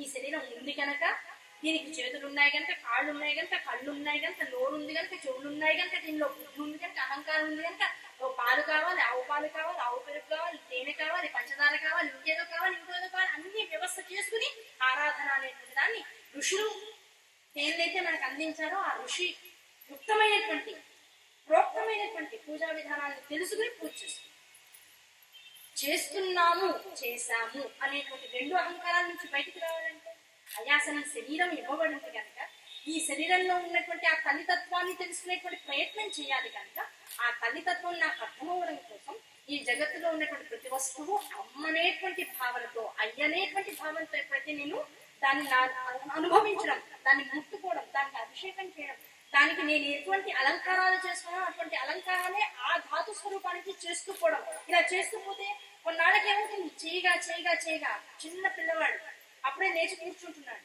రకరకాల బొమ్మలు తీసుకొచ్చి ఇచ్చాం. టెడ్డీ బేరను, ఇంకోటో కుక్క బొమ్మ, పిల్లి బొమ్మ, లేకపోతే నడిచే రైలు బొమ్మ, కీస్తే ఉండే బొమ్మ, ఏదో రకరకాల బొమ్మలు తీసుకొచ్చి పిల్లవాడికి ఇచ్చాం. వాడు ఏం చేస్తాడు? అమ్మ తనకేం చేస్తుందో అదంతా ఆ బొమ్మలు చేయడానికి ట్రై చేస్తాడు. మీరు చూడండి, అమ్మ రోజు అన్నం పెడుతుంది. ఆ అన్నం పెట్టేటప్పుడు ఆ స్పూన్ తీసుకుంది, లేకపోతే చేతితో తీసుకుంది, ప్రతిదీ వాడు నోట్లో వాడు ఏం చేస్తాడు? అక్కడ లేదు, పదార్థం ఏం లేదు. లేకపోయినా లేనటువంటి దాన్ని తాను రోజు అమ్మ తనకి పెడుతున్న పదార్థాలతో పోల్చుకుంటూ ఆ ఉన్నటువంటి బొమ్మలన్నిటికీ రోజు అన్నం కదా. స్నానం చేయించడం అమ్మవాడికి ఎలాంటి వ్యవస్థతో అయితే స్నానం చేస్తుందో ఆ పక్కన నీరు పోసుకుని చూసుకొని నీరు పోసుకుంటుందండి. అంత అయిపోయిన తర్వాత ఆ పిల్లవాడు ముద్దు పెట్టుకుంటూ ఉంటాడు, తయారు చేస్తుంటాడు. వాడి భావనలో తనకి ఎంతవరకు బుద్ధి అమ్మవారు అనుగ్రహించింది, ఎంత మాత్రమున ఎవరు తలచినా అంత మాత్రమే అవునా కదా. గుళ్ళో ఉన్న పూజారి గారికి ఉన్నటువంటి బుద్ధితో, ఆయనకు వచ్చినటువంటి శాస్త్రంతో ఆయన రకరకాల నామాలు, రకరకాల విషయాలు చదువుతూ, మంత్రాలు చదువుతూ విశేష పూజ చేస్తారు. అంత పూజ మనకి రాకపోవచ్చు. మనకున్న బుద్ధితో మన అమ్మ నాన్నలు మనకి ఏమి ఇచ్చారో, మన అత్తగారు మనకి ఏ సాంప్రదాయాన్ని ఇచ్చిందో దాన్ని అవతరించి నేను పూజ చేస్తాను. ఆ పిల్లవాడు వాడి చుట్టుపక్కల ఉన్నటువంటి పదార్థాలు, వస్తువులు ఏవైతే ఉన్నాయో వాటిలో తల్లి తను ఊహించుకుంటున్నాడు. వాడిది బుద్ధ, మనది బుద్ధ. మనల్ని వేరు చేసుకుని భగవంతుడు వేరు అనేటువంటి భావంతో భగవంతుడు పూజ చేస్తున్నాం అనుకుంటున్నాడు. పిల్లవాడు ఏం చేస్తాడు? తానకి అమ్మ ఏం చేసిందో ఆ చేసిన దాన్ని ప్రతి దాన్ని ఆ బొమ్మకు మళ్ళీ చేసుకుపోతున్నాడు. అంటే తను ఆ బొమ్మకి వేరు కాదనేటువంటి భావన పిల్లవాడు ఉంది. పిల్లవాడి జీవితాలు ఇంట్లో పిల్లలు ఉన్నారేమంటే మేము గుళ్ళకి రాలేకపోతున్నామండి, మా అమ్మాయి వచ్చింది, అది మా కోడలు వచ్చింది, పిల్లవాడితో సరిపోతుంది అనుకుంటా.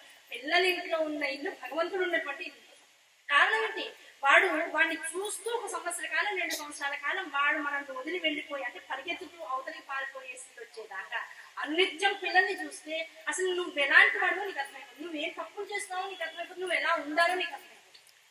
ఆ పిల్లవాడు ఎలాగైతే బొమ్మల్ని తనుగా భావించుకుంటూ ప్రతి ఉపచారం మళ్ళీ తనకి అమ్మ ఎలా చేసిందో అదే ఉపచారాన్ని బొమ్మలకి చేస్తూ ఆనందాన్ని పొందుతూ ఉంటాడు. అలా పూజ అనేటువంటి వ్యవస్థాగతమైనటువంటి స్థితిని మనందరం ఎందుకు చేస్తున్నాం? నాలో ఉంది ఒక స్వరూపం.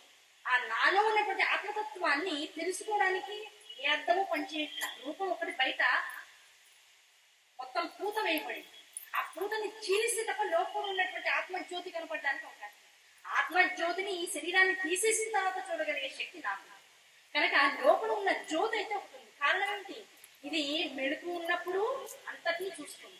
ఇది మెలుగుగా లేక కాస్త స్వల్పకాలిక లయం నిద్రలోకి వెళ్ళిన తర్వాత కూడా లేచాక నేను బాగా పడుకున్నాను, లేకపోతే నాకేదో కల వచ్చింది, ఇలా రకరకాల విభూతులు తాను మెలకువ స్థితిలో లేనటువంటి సమయంలో జరిగినటువంటి వాటిని కూడా చెప్పగలుగుతుంది. అంటే నువ్వు జాగ్రత్త అవస్థలో ఉండి ప్రతిదాన్ని గ్రహించగలిగే శక్తి ఉన్నప్పుడు నేను అనుకుంటున్నాను, జాగ్రత్త అవస్థలో లేకుండా నిద్రావస్థలో ఉన్నప్పుడు చేసిన విషయాన్ని కూడా జరిగిన విషయాన్ని కూడా లేచాక నువ్వు అనుభవంలోకి తెచ్చుకున్న వాటిని ఇది నా అనుభవం అని చెప్పగలుగుతున్నావు. అంటే నువ్వు కాక లోపల ఎవరు ఉన్నారు, అసలు నువ్వు ఆ నువ్వును తెలుసుకునే స్థితిలోకి రావాలంటే ఆ నువ్వును ఏం చేయాలి, ఎస్యూమ్ ఇట్. మనం చూడండి ఆల్జీబ్రాలో పెడుతూ ఉంటాం, ఎస్యూమ్ ఎక్స్ యాజ్ వై, లేకపోతే బి యాజ్ ఏ అని చెప్తూ ఉంటాం. ఎస్యూమింగ్, ఆ ఎస్యూమింగ్ ఏమవుతుంది, ఇక్కడ ఉన్నటువంటి వస్తువు ఒక లోహం, అది బంగారమో వెండో రాగో ఇత్తడో ఏదో పంచలోహాలు ఇంకోటి, లేదు మన్నుతో చేసినటువంటి మృతిక శివలింగం అనుకో. దీనిలోకి ఇప్పుడు ఏం చేస్తున్నాను, ఎస్యూమింగ్ దట్ యాజ్ మీ. నాలో ఉన్నటువంటి చైతన్యాన్ని అంతటి తీసుకెళ్లి ప్రాణప్రతిష్ఠ అని దానిలోకి, ఆ ప్రాణప్రతిష్ఠ చేసినప్పటికీ ఆ మట్టిలోకో లోహంలోకి ఏమవుతుంది, నాలో ఉన్నటువంటి చైతన్యాత్మక క్రియాశీలత అంతా కూడా అందులోకి వచ్చేస్తుంటే ఇప్పుడు నువ్వేం చేస్తావు, నాలో ఉన్న శక్తిని దానిలోకి తీసుకొచ్చావు, ప్రాణప్రతిష్ఠ చేసావు, ఇప్పుడు దానికి అభిషేకం చేస్తావు. ఇప్పుడు ఎవరు జరుగుతుంది అభిషేకం, అహం విభావయే భవ, నాకు నేను అమ్మగా కనపడుతూ పూజ చేస్తున్నాను. అమ్మకి నేను అతిరిక్తమైతే, నేను అమ్మని కాదన్న భావన నాలో ఉంటే, ఆ భగవతి అనుభవం నాలో లేకపోతే ఎదురకుండా భగవతిని పెట్టుకుని పూజ చేయడానికి అధికారికత కాదు. పూజ చేయని వాళ్ళందరూ భక్తి లేని వాళ్ళ కాదు కాదు, ఎదుర్కొన్నా ఉన్నటువంటి విగ్రహం నేను రెండు విడివిడి వస్తువులు అనుకున్నంతసేపు పూజ జరుగుతున్నట్లుగా కనపడుతుంది, కానీ పూజ జరగదు. రెండు ఒకటే అనేటువంటి తాదాత్మ్యం ఎప్పుడైతే నీకు కలుగుతుందో, ఇది ఎలాంటిది, మధ్యాహ్నమే ప్రశ్నించడం జరిగింది. అద్దం చూస్తున్నావు, అద్దంలో మొహం చూసుకుంటున్నావు, మొహానికి ఏం చేస్తున్నావు, పౌడర్ రాస్తున్నావు, పొట్టు రాస్తున్నావు, ఎదురుకుండా మొహం కనబడుతుంది అద్దంలో, ఈ పౌడర్ పొట్టు దానికి రాస్తున్నావు, నువ్వు రాసుకుంటున్నావు, నువ్వు రాసుకుంటుంటే దానికి రాసినట్లుగా బొట్టు పెట్టినట్లుగా నీకు గోచరం అవుతుంది. అలాగే ఇక్కడ నువ్వేం చేసుకుంటున్నావో అది నీ ఎదురుకుండా ఉన్నటువంటి విగ్రహాల్లోనూ ప్రకృతిలోనూ జగత్తులోనూ నువ్వు దర్శించగలగాలి. అలా దర్శించగలిగే రోజు రావడం కోసం నిత్యం దేవాలయ సందర్శన చేయి, నిత్యం అమ్మవారి విగ్రహాన్ని చూస్తూ ఉండు. నువ్వేం చేసుకుంటున్నావో దాన్ని నిత్యం అమ్మవారికి అభిషేకం చేస్తూ ఉండు, కుంకుమార్చన చేస్తూ ఉండు, చక్కగా పసుపుతో అలంకారం చేస్తూ ఉండు, వస్త్రాలు ధరింప చేస్తూ ఉండు, పంచామృతంతో పూజ చేస్తూ ఉండు. దాంతో పాటు నీకు కావాల్సినటువంటి నువ్వు తినవలసినటువంటి విషయాలన్నిటి నైవేద్యం పెడుతూ ఉండు. నైవేద్యం పెట్టనంతసేపు పదార్థం, నైవేద్యం పెట్టిన తర్వాత ప్రసాదం. ఈ రెండింటికి అంత తేడా ఉంది. పదార్థాన్ని ప్రసాదంగా మార్చుకునే స్థితికి తెచ్చుకోవడమే పూజ అనబడేటువంటి క్రతువు. ఆ క్రతువులో నువ్వెవరో నీకు తెలుస్తుంది కొన్నాళ్ళకి. రోజు గుడికి వెళ్ళడం దేనికోసం అయ్యా అంటే భక్తి ఉంది కాదు. ఏ రోజైనా విశ్వం దర్పణ దృశ్యమాన నగరి తుల్యం నిజాంతర్గతం, ఈ విశ్వమంతా దర్పణం అయితే ఏ రోజుకైనా సరే రోజు కాశీ విశ్వనాథుడి గుడికి వెళ్ళి రోజు త్రికాలాల్లో నేను వెళ్ళి దర్శనం చేసుకుంటా. ఎప్పటికైనా ఆ విశ్వనాథుడి యొక్క స్వరూపం స్థానంలో నేను కనపడగలిగితే, లేదు అద్దంలో నా మొహం చూసుకుంటున్నప్పుడు ఏదో ఒక రోజుకి కాశీ విశ్వనాథుడి యొక్క స్వరూపం నేను చూడగలిగితే అక్కడికి ఈ జన్మ సార్థకత.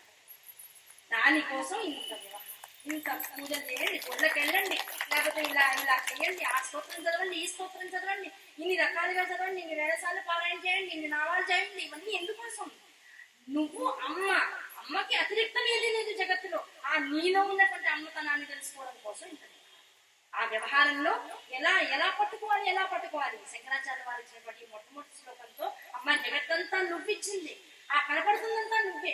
ఆ నువ్వుగా ఉన్నటువంటి ఈ జగత్తును తెలుసుకోవడం కోసం నేను పడేటువంటి తాపత్రయం ఏదైతే ఉందో అది చిన్న పనుల వాడు చేసేటువంటి చిన్న చిన్న పనులుగా తలచి ప్రేమతో వాత్సల్యంతో వాడు తప్పు చదువుతున్నా ఉప్పే అని పిల్లవాడిని ఎలాగైతే చిన్నగా ఆ రోజే నర్సరీకి వెళ్ళొస్తారు, ఆ రోజే టీచర్ ఏమో 2-3 చిన్న చిన్న రైమ్స్ చెప్తుంది, అది నేను పరిగెత్తుకుంటూ సరే వాడు నాకు స్టార్ ఇచ్చారు చేతి అంటారు. ఎందుకు ఆ స్టార్ అంటే నేను పోయం చెప్పాను అంటారు. ఏం పోయం చెప్పాను అన్నాడు. ఏదో చిన్న చిన్న అక్షరాలతో వచ్చిరాని పదాలతో గుర్తున్న వాటిని గుర్తు తెచ్చుకుంటూ తప్పులే చెప్తాడు, ఏది కరెక్ట్ చెప్పాడు. అయినా వాడి నోటితో ఆ ప్రయత్నం చేసినందుకు తల్లి ఏం చేస్తుంది, ముద్దు పెట్టేసుకుని ఆ స్టార్ ని 10 ఫోటోలు తీసి ఫ్యామిలీ గ్రూప్, అపార్ట్మెంట్ గ్రూప్, అత్తవారి వైపు గ్రూప్, ఇంకో ఆడపిల్ల వైపు గ్రూప్, అన్ని గ్రూపుల్లోనూ పోస్ట్ చేస్తుంది. మా అబ్బాయికి వాటే స్టార్. దేనికి, తప్పులుగా చెప్పినా చక్కగా చెప్పాడనేటువంటి భావన తల్లికి కలుగుతుంది.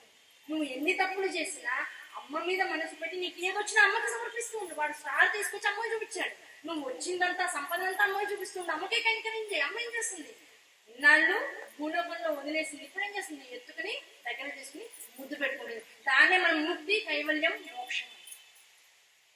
పిల్లవాడు చేసే దాన్ని అంతటినీ కూడా ఎంత ప్రేమిస్తున్నామో అలా మనం పిల్లలుగా అమ్మ దగ్గర ఉండగలిగితే అమ్మ కూడా మనల్ని అలాగే ప్రేమిస్తుంది అనేటువంటి ఆ సత్యాన్ని మర్చిపోయి బతికేస్తున్నాం. మనల్ని మనం పెద్దవాళ్ళం అనుకుంటున్నాం. మనకు అదేదో చాలా గొప్పవాళ్ళం, మనకు అన్ని తెలుసు, మనకి ఇంత ఇంత ఇంత జ్ఞానం ఉందనేటువంటి స్థితిలోకి వెళ్ళిపోతున్నాం. ఆ జ్ఞానం అమ్మ ఉంది ఎలాంటిది? లెక్క వేయడానికి గురువింద గింజ కూడా పనికిరాదు. అతి తక్కువైనటువంటి బంగారాన్ని రోజు గురువింద గింజతో కొలిచేవారు. ఆ గురువింద గింజ కూడా మనకి అమ్మవారి ముందు నిల్చోబెట్టి ఇప్పుడు చెప్పు స్తోత్రం అంటే అన్ని మర్చిపోతాయి ఉండదు, అక్కడ బ్లైండ్ గా ఉంటుంది. అవునా కదా? నిజంగా నువ్వు అన్ని మర్చిపోయావు అంటే అద్భుతమైన దృశ్యాన్ని చూసావు అని అర్థం. ఆ అద్భుతమైన దృశ్యం నీ కనబడిందంటే ఇంతవరకు ఉన్నటువంటి అహంకారం అంతా పోతుంది, నాకొచ్చు అనేటువంటిది పోతుంది. అలాగే అమ్మవారిని చూసిన తర్వాత ఏమవుతుంది? ఇది నేననేటువంటి ఆలోచన పోతుంది. ఆ నేననేటువంటి ఆలోచన ఈ జగత్తులో ఉంటూ నీ నుంచి బయటికి వచ్చి దూరమయ్యి నిన్ను తెలుసుకునేటువంటి వ్యవస్థలో దేన్నైతే పట్టుకుని దేన్నైతే స్వీకరించడం ద్వారా దేన్నైతే సాధన చేయడం ద్వారా మళ్ళీ నన్ను నేను మర్చిపోయి నీలా మారిపోతాను. అటువంటి స్థితి నాకు ఎప్పుడు కలుగుతుందో నీ అనుగ్రహం వల్ల అప్పుడు ఈ జీవుడు ఓ నమస్కారం చేయగలుగుతాడు కదా. అమ్మ దీనికోసం కదా ఈ జన్మ. ఇన్నాళ్ళు నమస్కారం ఎలా చేశాను? మా అమ్మ చెప్పింది ఎప్పుడో, దేవుడు కనపడంగానే నమస్కారం చేయాలన్నా 2 చేతులు దగ్గర తీసుకురా జేజ జేజ నమోచే అని చెప్పింది అమ్మ. అందుకని నమస్కారం చేసిన. కానీ ఇప్పుడు నువ్వెవరో, నీలోంచి వచ్చిన నేనెవరో, ఈ జగత్తేమిటో తెలుసుకున్న తర్వాత ఇప్పుడు ఏమవుతుంది? ఈ నమస్కారం అప్పుడైనా స్తోత్రముగా కథ అకృత పుణ్య ప్రభుత్వం. ఎన్ని జన్మల పుణ్యం తల్లి, ఎన్ని జన్మల్లో ఎన్ని రకాల జీవమైనటువంటి పరంపరానుగతంగా వచ్చినటువంటి పరాపశ్యంతి మధ్యమ వైఖరి రూపాన్ని నేను అవధరిస్తూ వస్తున్నాను. ఎంత బుద్ధిమాన్య స్థితిలో ఉన్నాను. ఎన్ని వేల కోట్ల జన్మలు ఎత్తాను. అన్ని కోట్ల జన్మలు అయిన తర్వాత ఈ జన్మను వచ్చు. ఈ జన్మలు ఏమైంది? ఇన్నాళ్ళు ఎలా గడిపానో నాకు తెలియదు. ఒకవేళ అన్ని జన్మల్లో నేను పట్టుకుని ఉంటే ఇప్పుడు ఇలా ఉండేవాడిని కాదు, దీనికన్నా ఉన్నత స్థితిలో ఉన్నాను. ఈ జన్మలో ఇప్పుడు నేను పట్టుకున్నా, నీకు నమస్కరిస్తున్నా, నీ స్తోత్రాన్ని నోటితో పారాయణ చేయనటువంటి శక్తిని పొందుతున్నా. నువ్వేమిటో తెలుసుకునేందుకు కావాల్సినటువంటి శక్తి ఒక భావ పరంపరానుగతంగా అందించడానికి ఎంతో మంది గురువులు జగత్తులో ఉన్నటువంటి ఈ కాలంలో నేను కూడా ఉన్నా. వీళ్ళందరి ద్వారా ఇంత విషయాన్ని తెలుసుకుంటున్నా. ఈ గొప్పతనం ఎవరిది? ఇది కూడా నీదే. కారణం ఏంటి? ఏ జన్మలో ఎక్కడో ఎవరో మంచి పురాణం చెప్తుంటే ఆ పక్కన ఉన్నటువంటి ఏదో చిన్న కొమ్మ మీద ఉన్నటువంటి పురుగునై ఉండొచ్చు. లేదు అక్కడ జరుగుతున్నటువంటి ఒక కోలాహలంలో అటు ఇటు తిరుగుతూ బిత్తర చూపులు చూసినటువంటి ఒక సునక జాతికి సంబంధించినటువంటి జన్మ అయి ఉండొచ్చు, ఓ పిల్ల అయి ఉండొచ్చు. లేదు ఎక్కడైతే సభ జరుగుతుందో, ఎక్కడైతే పురాణ శ్రవణం జరుగుతుందో అక్కడ గోడ మీద ఉన్నటువంటి బల్లిలో ఉండి ఉండొచ్చు. ఏ జన్మలో ఉన్నానో నాకు తెలియదు. ఆ విన్న కాస్త దాన్ని పట్టుకోవడం ద్వారా ఆ పట్టుకున్న దాన్ని కేవలం ఇంద్రియంతో వినడమే తప్ప జ్ఞానేంద్రియం లేదే. ఇది భగవంతుడికి సంబంధించినటువంటి ధ్యాస లేకుండా కేవలం ఆ శబ్దాన్ని గ్రహించగలిగే జన్మని మాత్రమే పొంది ఉన్నా. ఆ జన్మలో అలా పొందాను కనుక ఏ శబ్దాన్ని వింటున్నావో ఆ శబ్దాన్ని గ్రహించగలిగే శక్తితో ఈ జన్మని ఇలా నాకు ఇచ్చావు. అందుకనే ఎన్నో ప్రవచనాలు వినగలిగేటువంటి శక్తి జన్మకు వచ్చింది. ఈ ప్రవచనాలు విని విని విని విని ఇప్పుడు ఏం చేస్తా? ఇంకొక జన్మ ఉంటుంది. ఎక్కడ ఆగిందో అక్కడి నుంచి మొదలవుతుంది. అది ఆ జన్మ ఏమవుతుంది? అమ్మ ఇన్ని విన్నా కదా, ఇన్ని తెలుసుకుంటున్నా కదా, దీన్ని ప్రకటన చేయగలిగేటువంటి శక్తి కూడా నాకు. ఆ ప్రకటన చేయగలిగే శక్తి వచ్చినటువంటి వాడి తర్వాత శక్తి ఏమవుతుంది? ఈ ప్రకటన చేయగలిగే వేదాన్ని, శాస్త్రాన్ని, సంస్కృతాన్ని ఇన్ని రకాలుగా అభ్యాసం చేసి అధ్యయనం చేసి ఆ పరమాత్మ తత్వాన్ని తెలుసుకునేటువంటి తర్వాత జన్మ అవుతుంది ఉత్కృష్టమైనది జగద్గురు స్వరూపం. అలా జగద్గురు స్వరూపం అయిన తర్వాత మనుష్యత్వంలోంచి ముముక్షత్వానికి, ముముక్షత్వంలో మనీషిత్వానికి, మనిషితత్వంలోంచి మనీషితత్వానికి, మనీషిత్వంలోంచి ముముక్షత్వానికి, ముముక్షత్వంలోంచి దైవాంశ స్వరూపానికి. ఈ 4 స్థాయిల్లో జీవుడు ఎప్పుడో ప్రయాణం ఊర్ధ్వముఖ చలనం చేస్తూ ఉంటాడు. ఆ ఊర్ధ్వముఖ చలనం చేయగలిగేటువంటి శక్తి ఎవరి ద్వారా వస్తుంది? శివశక్త్యాయుక్తో యది భవతి శక్త ప్రభవితం నచే దేవం దేవో నఖలు కుశల స్పందితుమ. ఈ జగత్తులో ఏది నీ ప్రభావం లేకపోతే అటు ఇటు తొడకడానికి, దానికి లోనవడానికి, దాన్ని గ్రహించడానికి శక్తి కలిగి ఉండడానికి అవుతాడు. నీ అనుభవం, నీ యొక్క అనుగ్రహం ఉంటేనే ఏ జీవుడైనా నీ వైపు చూస్తాడు. కనుక ఇవాళ నేను చూస్తున్నాను, నీకు నమస్కారం చేస్తున్నాను. నా గొప్పతనం కానే కాదండి, నువ్వు నమస్కరింప చేసుకుంటున్నావు. ఆ శక్తి నా ఎందుకు ప్రసరింపచేస్తున్నావు, ఆ చైతన్యం నాలో ఉండేలా చూస్తున్నావు. ఈ చైతన్యంతో నీ శక్తిని కనుక నేను పట్టుకున్నట్లయితే ఇప్పుడు ఈ జీవుడు ఏమవుతాడు? శక్తితో కూడుకున్నటువంటి చైతన్య స్వరూపంగా మాట్లాడు. అంటే ఎవరు? అహం విభావయ్య. కనుక అటువంటి స్థితికి, అంటే ఇప్పుడు నేనున్న స్థితి నుంచి నీ స్థితి దాకా, ఈ నేను నువ్వు అనేటువంటి ద్వంద్వాల నుంచి ద్వంద్వాతీత స్థితి దాకా ఇద్దరం ఒకటే అనేటువంటి స్థితి. అద్దంలో చూసుకుంటూ ఇది నేను కాదంటానా నా ప్రతిబింబాన్ని చూసి అనండి. అలా కదా పిల్లలు, చిన్న పిల్లల్ని చూడండి, యూట్యూబ్ లో కూడా బోల్డ్ వీడియోలు వస్తాయి. అప్పుడే వాడు ఫస్ట్ టైం అద్దాన్ని చూస్తాడు, చూసి ఇలా బింబం కనబడగా వెనకాల చూస్తాడు, ఎవరున్నారా అని వెంటనే తలకాయ వెనకాల తిప్పుతాడు, మళ్ళీ ఇలా వస్తాడు, మళ్ళీ వెనకాల తిప్పుతాడు. కొంతసేపు అయ్యాక వాడికి తెలుస్తుంది కనపడుతోంది నేనే, వెనకాల ఎవరు లేరని తెలుస్తుంది కదా. ఇప్పుడు జగత్తంతా అర్థమైతే విశ్వం దర్పణం అన్నారు కదా. దక్షిణామూర్తి స్తోత్రంలో మొట్టమొదటి పదమే అది కదా, విశ్వం.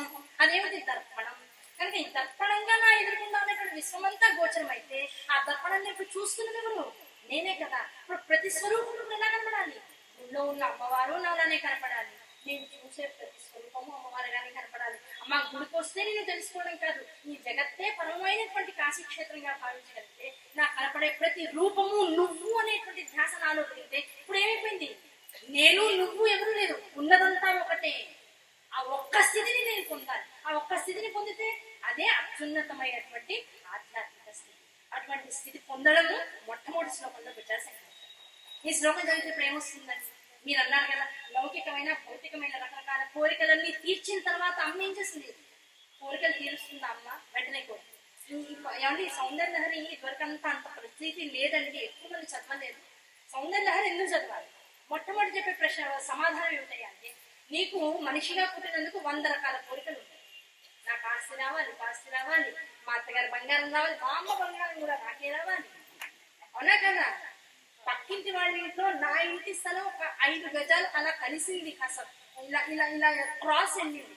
ఆ స్థలం కూడా తెలియకుండా కాస్త పేపర్లో మార్చుకోగలిగితే 5 గజాల స్థలం కూడా నాకు తెలిసిపోతుంది. ఏమిటి ఇక్కడ ఉన్న 1000 గజాలు 5 గజాల కోసం నాకు కావాలి. ఇలా ప్రతిదీ నాకు కావాలి, నాకు కావాలి, నాకు కావాలి. ఇది ఎలా అనిపిస్తుంది? చంటి పిల్లవాడు ఇంకా సంవత్సరం రాల, రోజు నాన్న బైక్ స్టార్ట్ చేసినప్పుడు ఏమంటాడు? నేను నాన్నతో వెళ్తా. పాపం నాన్న కూడా ప్రేమ. పుట్టాడు పిల్లవాడు, వాడు రౌండ్ తిప్పుతానే కూర్చోబెట్టుకుంటాడు, బయటలో రోజులో ఉంటాడు. వాడికి బాగా ముద్ర ఇంకో సంవత్సరాల వచ్చి అక్కడ ఏం చేస్తాడు? ఇక కింద పడి గిలగల కొట్టేసుకుంటూ ఉంటాడు, అవునా కదా. కొట్టేసుకుంటాడు. నన్ను తీసుకెళ్ళకపోతే ఇంకా కింద పడి ఇంకా సాష్టాంగం పడిపోయి ఇంక ఏడుస్తూ ప్రాణాచారం పెడతాడు. ఆ ఏడుపు చూడలేక ఇంకా భయపడిపోయి తండ్రి కూడా ఇన్నాళ్ళు ముద్దుగా తీసుకెళ్ళాడు బైక్ మీద. ఇప్పుడేం చేస్తాడు? తప్పించుకుంటాడు. నాన్న కొడుకుకి కనపడకుండా తప్పించుకుని ఆఫీస్కి వెళ్ళిపోతూ ఉంటాడు. అలా కొన్నాళ్ళు చేశాక వాడు ఎలాగలా పట్టుకుని తండ్రి కోసం నాన్న నాకు బైక్ ఒక ట్రిప్ అంటూ ఉంటాడు. అందులోంచి బయటకు తీసుకోవడం తల్లి ఏం చేస్తుంది? పర్మనెంట్ గా వాడికి వెంటనే వాడు తండ్రి వెనకాల పడే సమయం వచ్చినప్పటికల్లా, తండ్రి ఆఫీస్కి వెళ్తున్నాడు అనమాట కదా, తను ఎత్తుకుంటుంది. ఇదివరకు వాడు వెంట పడేవాడు, ఇప్పుడు తనే ఎత్తుకుంటుంది. ఎత్తుకుని ఏం చేస్తుంది? తండ్రితో పాటు వెనకాలే తీసుకెళ్తుంది. మనం బయటకు వెళ్తాం, నాన్న వెళ్తున్నారు, ఏడవకుంటుంది. తండ్రితో పాటు బయటకు తీసుకెళ్తాం. తండ్రి బయటకు వేశాడు. మీరు ఎప్పుడే అయ్యో మర్చిపోయాను, నీ చాక్లెట్ లోపల అట్టి పెట్టారా, నాన్నని వెళ్ళిరాని. మీరు అలా వెళ్ళి ఇప్పుడు మేము అడిగినటువంటివన్నీ పిల్లవాడి కోసం పుస్తకాలు బొమ్మలు తీసుకురండి, లోపల మేము చాక్లెట్ తీసుకుని బయటకి ఎక్కుతాం. ఎక్కితే అప్పుడు మనందరం కలిసి బయటకు వెళ్తాం అంటుంది. తల్లి చెప్పగానే పిల్లవాడు ఓకే. ఎందుకు? తల్లి మాట వింటే లోపల చాక్లెట్ వస్తుంది, మళ్ళీ నాన్న వెనకాలకి వస్తాడు, నాన్న పైగా తనతో తెస్తాడట. అమ్మ చెప్పుకోండి లిస్టు, నీకు పుస్తకాలు వస్తాయి, బట్టలు వస్తాయి, బొమ్మలు వస్తాయి అని చెప్తాను. అవన్నీ తెస్తాడట. ఆ తెచ్చాక ఈ చాక్లెట్ తో పాటు అవన్నీ కూడా తీసుకుని అమ్మతో పాటు నాన్నతో బయటకు వెళ్ళచ్చు. ఇప్పుడు ఎన్ని కోరికలు తిన్నాయి? అమ్మ మాట వింటే 10 కోరికలు తిన్నాయి. ప్రాణాచారం పడితే ఒక కోరిక, ట్రిప్కి వెళ్తాడు. అదే తల్లి మాట వింటే 10 కోరికలు. ఆ 10 కోరికల కోసం ఇప్పుడు ఏం చేశాడు? అమ్మ ఎలా చెప్తాడు అలా తల అమ్మ చెప్పిన మాట వింటాడు. అమ్మ చెప్పిన మాట వెంటనే సౌందర్యంలో ఉన్న 100 శ్లోకాన్ని పట్టుకుంటే ఇప్పుడు ఏమవుతుంది? అమ్మ మాట వింటే నోట్లోకి ముద్దండొచ్చు, పీల్చడానికి గాలి కావచ్చు. ఇక్కడున్న అమ్మ మాట వింటే ముందేమొస్తాయి? సంపద వస్తుంది, ఐశ్వర్యం వస్తుంది. ఏమంటే సంపద ఐశ్వర్యం వేరా అండి? అంటే ఏమంటే సంపద వేరు, ఐశ్వర్యం వేరా? సంపద నువ్వు సంపాదించుకుంటే వస్తుంది, ఐశ్వర్యం అమ్మ అనుగ్రహిస్తుంది. సంపద ఖర్చు పెడితే పోతుంది, ఐశ్వర్యం ఎంత ఖర్చు పెట్టినా ఇంకా పెద్దదవుతుంది కదా. సంపద వస్తుంది, ఐశ్వర్యం వస్తుంది, బంగాళాలు పెరుగుతాయి, దాంతో పాటు సుఖం పెరుగుతుంది, పిల్లలు కూడా పుడతారు, వాళ్ళకు కూడా నువ్వు పేరు పెట్టిన అవకాశం మీకు వస్తుంది, అంటే ఆయుష్ పెరుగుతుంది, దాంతో ఆరోగ్యం ఉంటుంది. అప్పుడు కూడా అంత ఆరోగ్యం, పిల్లలకి పిల్లలు పుట్టినా కూడా ఇంకా జంతికలు తినగలిగే పళ్ళు ఇంకా నీకు ఉంటాయి. ఇవన్నీ అనుగ్రహాలే కదా ఈ రోజుల్లో. ఇంకా టాబ్లెట్ వేసుకోకుండా బీపీ షుగర్ లేకుండా ప్రశాంతంగా ఉండగలిగే స్థితి వస్తుంది. ఎన్ని సీరియల్స్ చూసినా కళ్ళజోడు పెరగదు నెంబరు. ఇవన్నీ అనుగ్రహాలు. ఈ అనుగ్రహాలన్నీ ఇప్పుడు ఏమొస్తుంది? ఈ 100 శ్లోకాలు చదువుతారు. ఈ 100 శ్లోకాలు చదివాక ఏమవుతుంది? ఇప్పుడు ఏమంటే 100 శ్లోకాలు పట్టుకుంటే ఇన్ని వస్తాయన్నారు కదా, చదువుతాం. చెప్పండి. మొదటి శ్లోకాన్ని పట్టుకుంటే అన్ని వస్తాయని చెప్తున్నారు కదా, ఎన్నిసార్లు చదవాలి? ఎన్నిసార్లు చదవాలి? ప్రతి శ్లోకానికి వెనకాల చెప్తాడు ఒక మండల దీక్ష, కొన్ని శ్లోకాలు ఒక 6 నెలలు చదవాలి, ఇంకొన్ని శ్లోకాలు సంవత్సర కాలం చదవాలి. ఎన్నిసార్లు చదవాలి? రోజుకి 1000 నుంచి 10,000 సార్లు చదవండి అంటారు. ఏమంటే ఊపిరి ఎన్నిసార్లు పిలుస్తున్నాం అంటే లెక్క పెట్టగలమేమో కానీ 10,000 సార్లు శ్లోకాన్ని చదవగలమా? ఆ 10,000 శ్లోకాలు కాదు, 10,000 సార్లు ఒక శ్లోకాన్ని కాదు, ఒక 40 రోజుల పాటు 1000 సార్లు శ్లోకాన్ని రోజు 1000 మార్లు చదవండి అని చెప్పామనుకోండి. నిజం చెప్తున్నా, ఒక వారం, 2 వారాలు, 3వ వారం వచ్చి 40 దగ్గరకు వస్తుంది, ఇంకా ఒక నెల దాటింది నేను పారాయణ మొదలెట్టన్నాక ఏం కోరిక కోరాడో మర్చిపోతాడు, ఏం శ్లోకం పట్టున్నాడో దాన్ని మాత్రమే పట్టుకుంటాడు. ఇక్కడ కూడా పిల్లవాడు ఏమవుతున్నాడు, తండ్రి వస్తాడు, తల్లి లోపలికి తీసుకెళ్లి చాక్లెట్ ఇప్పిస్తాను, చాక్లెట్ కోసం లోపలికి వెళ్ళాడు. చాక్లెట్ కోసం లోపలికి వెళ్ళిన వాడికి చాక్లెట్ వచ్చిందా తెలియదు. తండ్రి రాలేదు, పుస్తకాలు బొమ్మలు రాలేదు, బట్టలు రాలేదు. తండ్రి వచ్చాక మళ్ళీ బైక్ ఎక్కి అమ్మతో బయటకు వెళ్ళేది లేదు. ఇక లోపలికి వచ్చాక చాక్లెట్ రాలేదు. కానీ వీడికి ఏమైంది, అది మర్చిపోయాడు, లోపల చాక్లెట్ ని మర్చిపోయాడు. కారణం ఏంటి, అమ్మ పట్టుకునే ఉంది వదల్లా, పట్టుకుని ఏం చేసింది, లోపలికి తీసుకెళ్ళింది. నాన్న చాక్లెట్ చాక్లెట్ అని ఈ లోపల నీళ్లు బాగా ధారగా పెట్టేసింది. ఆ నీళ్లు చూడు తిప్పు తిప్పు తిప్పుకొని నీళ్ళకి పెట్టేసింది. ఇవన్నీ మర్చిపోయేదాకా పిల్లని మాయలో పెట్టేసింది. ఇవన్నీ వస్తాయని శ్లోకంలో పెట్టేసింది. శ్లోకం చదవడం కూడా మాయే. ఆ మాయలో పడిన పిల్లవాడికి ఏం చేసింది, ఇంకా చివరికి 1000 సార్లు, రోజుకి 1000 సార్లు శ్లోకం చదివితే 3.5 గంటలు పడుతుంది. ఆ 3.5 గంటల పాటు ఒక కోరికను తీర్చుకోవడం కోసం 45 రోజుల పాటు తాపత్రయపడిన పిల్లవాడు 30వ రోజు వచ్చేప్పటికి కోరిక మర్చిపోతాడు, శ్లోకాన్ని మాత్రం గట్టిగా. వీడు కూడా కోరికలన్నీ మర్చిపోయాడు, తల్లిని గట్టిగా పట్టుకున్నాడు, తల్లిని ఏం చెప్తా చేస్తూ పోతున్నాడు. చివరికి ఏమవుతుంది, వాడికి శోకం లేకుండా పోయింది. నీ కోరిక అసలు ఏమిటి, జీవుడిగా పుట్టినందుకు ఏ 50% పాపం చేసి అపుణ్యాన్ని చేసి ఏ దుఃఖాన్ని అనుభవించడానికి జగత్తులోకి వచ్చావో ఆ జగత్తులో వచ్చిన వాడు అమ్మని పట్టుకుని ఆ అనుభవించవలసినటువంటి శోకానికి దూరం అయిపోయి ఆ శోకము అమ్మ పాదాల దగ్గర ఉంచేసేసి ఆనందాన్ని పొందుతూ అమ్మ చుట్టూతో తిరుగుతున్నాడు. ఇప్పుడు అది మంచిదా, అన్ని సుఖాలు వచ్చి దుఃఖం అనేటువంటి కొద్దిగా వస్తే కూడా బాధపడుతూ కూర్చోవడం మంచిదా? జీవుణ్ణి ఏది ఉద్ధరిస్తుందయ్యా, అమ్మ ఉద్ధరిస్తుంది. ఎలా ఉద్ధరిస్తుంది, ఇలా తిరుగు, అమ్మ చుట్టూతో తిరుగు. ఆ తిరగడం ఎలా ఉంటుంది, ఏదో ఊరికే తిరగడం కాదు, ఒక శ్లోకాన్ని పట్టుకో, ఆ శ్లోకంలో ఉన్నటువంటి వైవిధ్యం గొప్పదనం ఏమిటో తెలుసా నీకు? శంకరాచార్యులు వారి సౌందర్యలహరిలో ఉన్నటువంటి ఒక్కొక్క శ్లోకం ఎలాంటిది, అత్యున్నతమైనటువంటి బీజాక్షర సముదాయాలు, అంటే అతి రహస్యమైనటువంటిది, అతి విశేషమైనటువంటిది, ప్రాచీనమైనటువంటిది, దేవత స్వరూపంగా దేవతల ద్వారా చెప్పబడినటువంటిది అయినటువంటి లలితా సహస్రనామానికి భాష్యము అని చెప్తుంది శాస్త్రం. లలితా సహస్రనామాన్ని అందరూ చదవచ్చు, కానీ లలితా సహస్రం ఎలా అనిపిస్తుంది, రహస్యమైనటువంటి నిధిని తన యందు నిక్షిప్తం చేసుకుని. ఆ రహస్యమైనటువంటి నిధిని తన యందు నిక్షిప్తం చేసుకునేటువంటి లలితా సహస్రనామాన్ని చదవడానికి పదాలు సులువుగా ఉంటాయి కనుక చదవచ్చు, కానీ అనంతమైనటువంటి బీజాక్షర సంపదని తనలో ఉంచుతుంది. ఆ బీజాక్షరాన్ని తెలుసుకోవాలంటే గురువు కావాలి. ఇప్పుడు ఇందులో లలితా సహస్రనామంలో ఉన్నటువంటి ఆ బీజాక్షర సంపదని మనందరికీ అనుకూలంగా మార్చి ఆ అనుకూలంగా ఉన్నటువంటి దాని నుంచి అనంతమైనటువంటి ఫలితాన్ని మనకి ఇస్తూ ఆ అనంతమైన ఫలితాన్ని కూడా అనుభవించేటువంటి క్రమంలో సుఖము అత్యధికంగా వచ్చి దుఃఖము తన స్థాయిని తగ్గించుకునే స్థితిలో కనుక వచ్చినట్లయితే అనుభవించడానికి ప్రతి వాడు రెడీగా ఉంటాడు కదా. అలా అనుభవించడానికి యోగ్యమైనటువంటి సుఖ సంపదనంతటిని కూడా ఒక్కొక్క శ్లోకంలో నిర్వహితం చేసి ఈ శ్లోకాన్ని చదవడం ద్వారా దుఃఖరహితమైన శోకరహితమైనటువంటి స్థితి నీకు వస్తుంది అనేటువంటి దాన్ని సంకల్పంగా పెట్టి ఆ సంకల్పం నెరవేర్చే లోపల నీకు అన్ని రకాల భౌతిక లౌకికమైనటువంటి సుఖాన్ని కేవలం ఆపేక్షగా పెట్టి, కేవలం ఆపేక్షేనండి. అయితే సౌందర్య శ్లోకాలు చదివితే ఏది రాదా, ఈనాడు పిచ్చోడల్లాగా పుస్తకాలన్నీ బాగా చదివాం కదండి, ఇప్పుడు ఏమీ అవ్వదా? తల్లి పట్టుకుంటే ఏమీ వద్దని అమ్మ వైపు తిరిగితే తల్లి ఏం చేస్తుంది, వీడికి ఏమీ వద్దని నా వైపు తిరిగాడ్రా, వీడికి అసలు ఏదైనా కావాలనే స్థితి వీడికి లేకుండా చేద్దామని అన్ని ఇచ్చేస్తుంది. నువ్వు అడిగితే అడిగిందే వస్తుంది, అడగకపోతే అడగనవన్నీ కూడా వస్తుంది. నువ్వు జీవితంలో నాకు ఇది కావాలనే స్థితి నీకు లేకుండా చేస్తుంది. అటువంటి అనంతమైనటువంటి అవ్యాజ కరుణామూర్తుల జ్ఞానద్వాంతగా ఎప్పుడది ఆబాల గోప విదిత సర్వానుల్లంఘ్య శాస్త్రం, తాను చేసినటువంటి శాస్త్రాన్ని ఉల్లంఘించకుండా ఆబాల గోప విదిత, మొత్తం జగత్తులో ఉన్నటువంటి చిన్నపిల్లల దగ్గర నుంచి పెద్దవాళ్ళ దాకా, జ్ఞాన సంపన్నుల నుంచి జ్ఞానాన్ని అప్పుడే తెలుసుకుంటున్నటువంటి వాళ్ళ దాకా, అంటే పిల్లల దాకా, అలాగే పశువుల నుంచి పక్షుల దాకా, మొత్తం జగత్తులో ఉన్నటువంటి 1,000 కోట్ల జీవరాశుల్లో కూడా ప్రతి జీవరాశి తనను తన బుద్ధి అనుసారంగా ఎలా పట్టుకుంటుందో ఆ బుద్ధి అనుసారంగా పట్టుకుంటుంది. అందంలో అంతరహస్యం ఏంటి, అది తన శాసనం. పక్షి ఎగరాలి, గూడు ఒక చెట్టు మీద కట్టుకోవాలి, అక్కడే గుడ్లు పెట్టుకోవాలి, దాన్ని పొదగాలి. ఆ పొదిగినటువంటి పిల్లలకి రెక్కలు వచ్చేదాకా తానే నోట్లో ఆహారం తీసుకొచ్చి రకరకాల పురుగుల్లో పక్షులు జీవజాలాలను తీసుకొచ్చి తానే పచనం చేసి నోట్లో పెట్టాలి. అంతవరకే తన పిల్లలకి రెక్కలు వచ్చాక పక్షి మరి చూడడానికి అవకాశం. అది పక్షి జాతికి సంబంధించిన శాసనం. అలాగే మనుషులకు ఒక శాసనం, ఒక్కొక్క జీవరాశికి ఒక్కొక్క జాతికి ఒక్కొక్క శాసనాన్ని అమ్మవారికి చేసింది. అలాగే మనిషికి 4 ఆశ్రమ ధర్మాలు ఇచ్చింది. ఆశ్రమ ధర్మాలను ఏం చేసింది? అయ్యా ముందు బ్రహ్మచర్యాశ్రమం, ఆ ఆశ్రమ ధర్మాన్ని నువ్వు అవలంబించే సమయంలో ఎలా ఉండాలో అలా ఉండాలి. గృహస్థాశ్రమం, ఆ గృహస్థాశ్రమాన్ని ఆచరించే సమయంలో నువ్వు ఎలా ఉండాలో. తర్వాత వానప్రస్థం, ఎలా ఉండాలో శాస్త్రం ఎలా చెప్తుందో పెద్దల ద్వారా తెలుసుకో అలా ఉండు. తర్వాత సన్యాసాశ్రమం. ఈ 4 ఆశ్రమ ధర్మాలని పట్టుకుని ఎవరైతే అమ్మ శాస్త్రాన్ని ఉల్లంఘించకుండా ఉంటాడో అటువంటి వాడికి మాత్రమే ఆబాల గోపవిద్య సర్వానుల్లంఘ్య శాసన శ్రీచక్ర రాజనీయ శ్రీమద్ త్రిపుర సుందరి. ఈ త్రిపురములు అంటే సృష్టి స్థితి లయలు అనుకోవచ్చు, భూత భవిష్యత్ వర్తమానాలు అనుకోవచ్చు, మనలో ఉండేటువంటి సత్వర జతమో గుణాలు అనుకోవచ్చు, దాంతో పాటు వచ్చేటువంటి కాల విశేషాలు అనుకోవచ్చు. జీవుడు దేన్నైతే నమ్మేది నాదనుకుంటున్నాడో ఆ త్రిపురముల యందు తాను ఉండి ఈ త్రిపురములతో కూడినటువంటి జగత్తుని సుందరంగా దర్శింపజేస్తుంది త్రిపుర సుందరి స్వరూపంగా.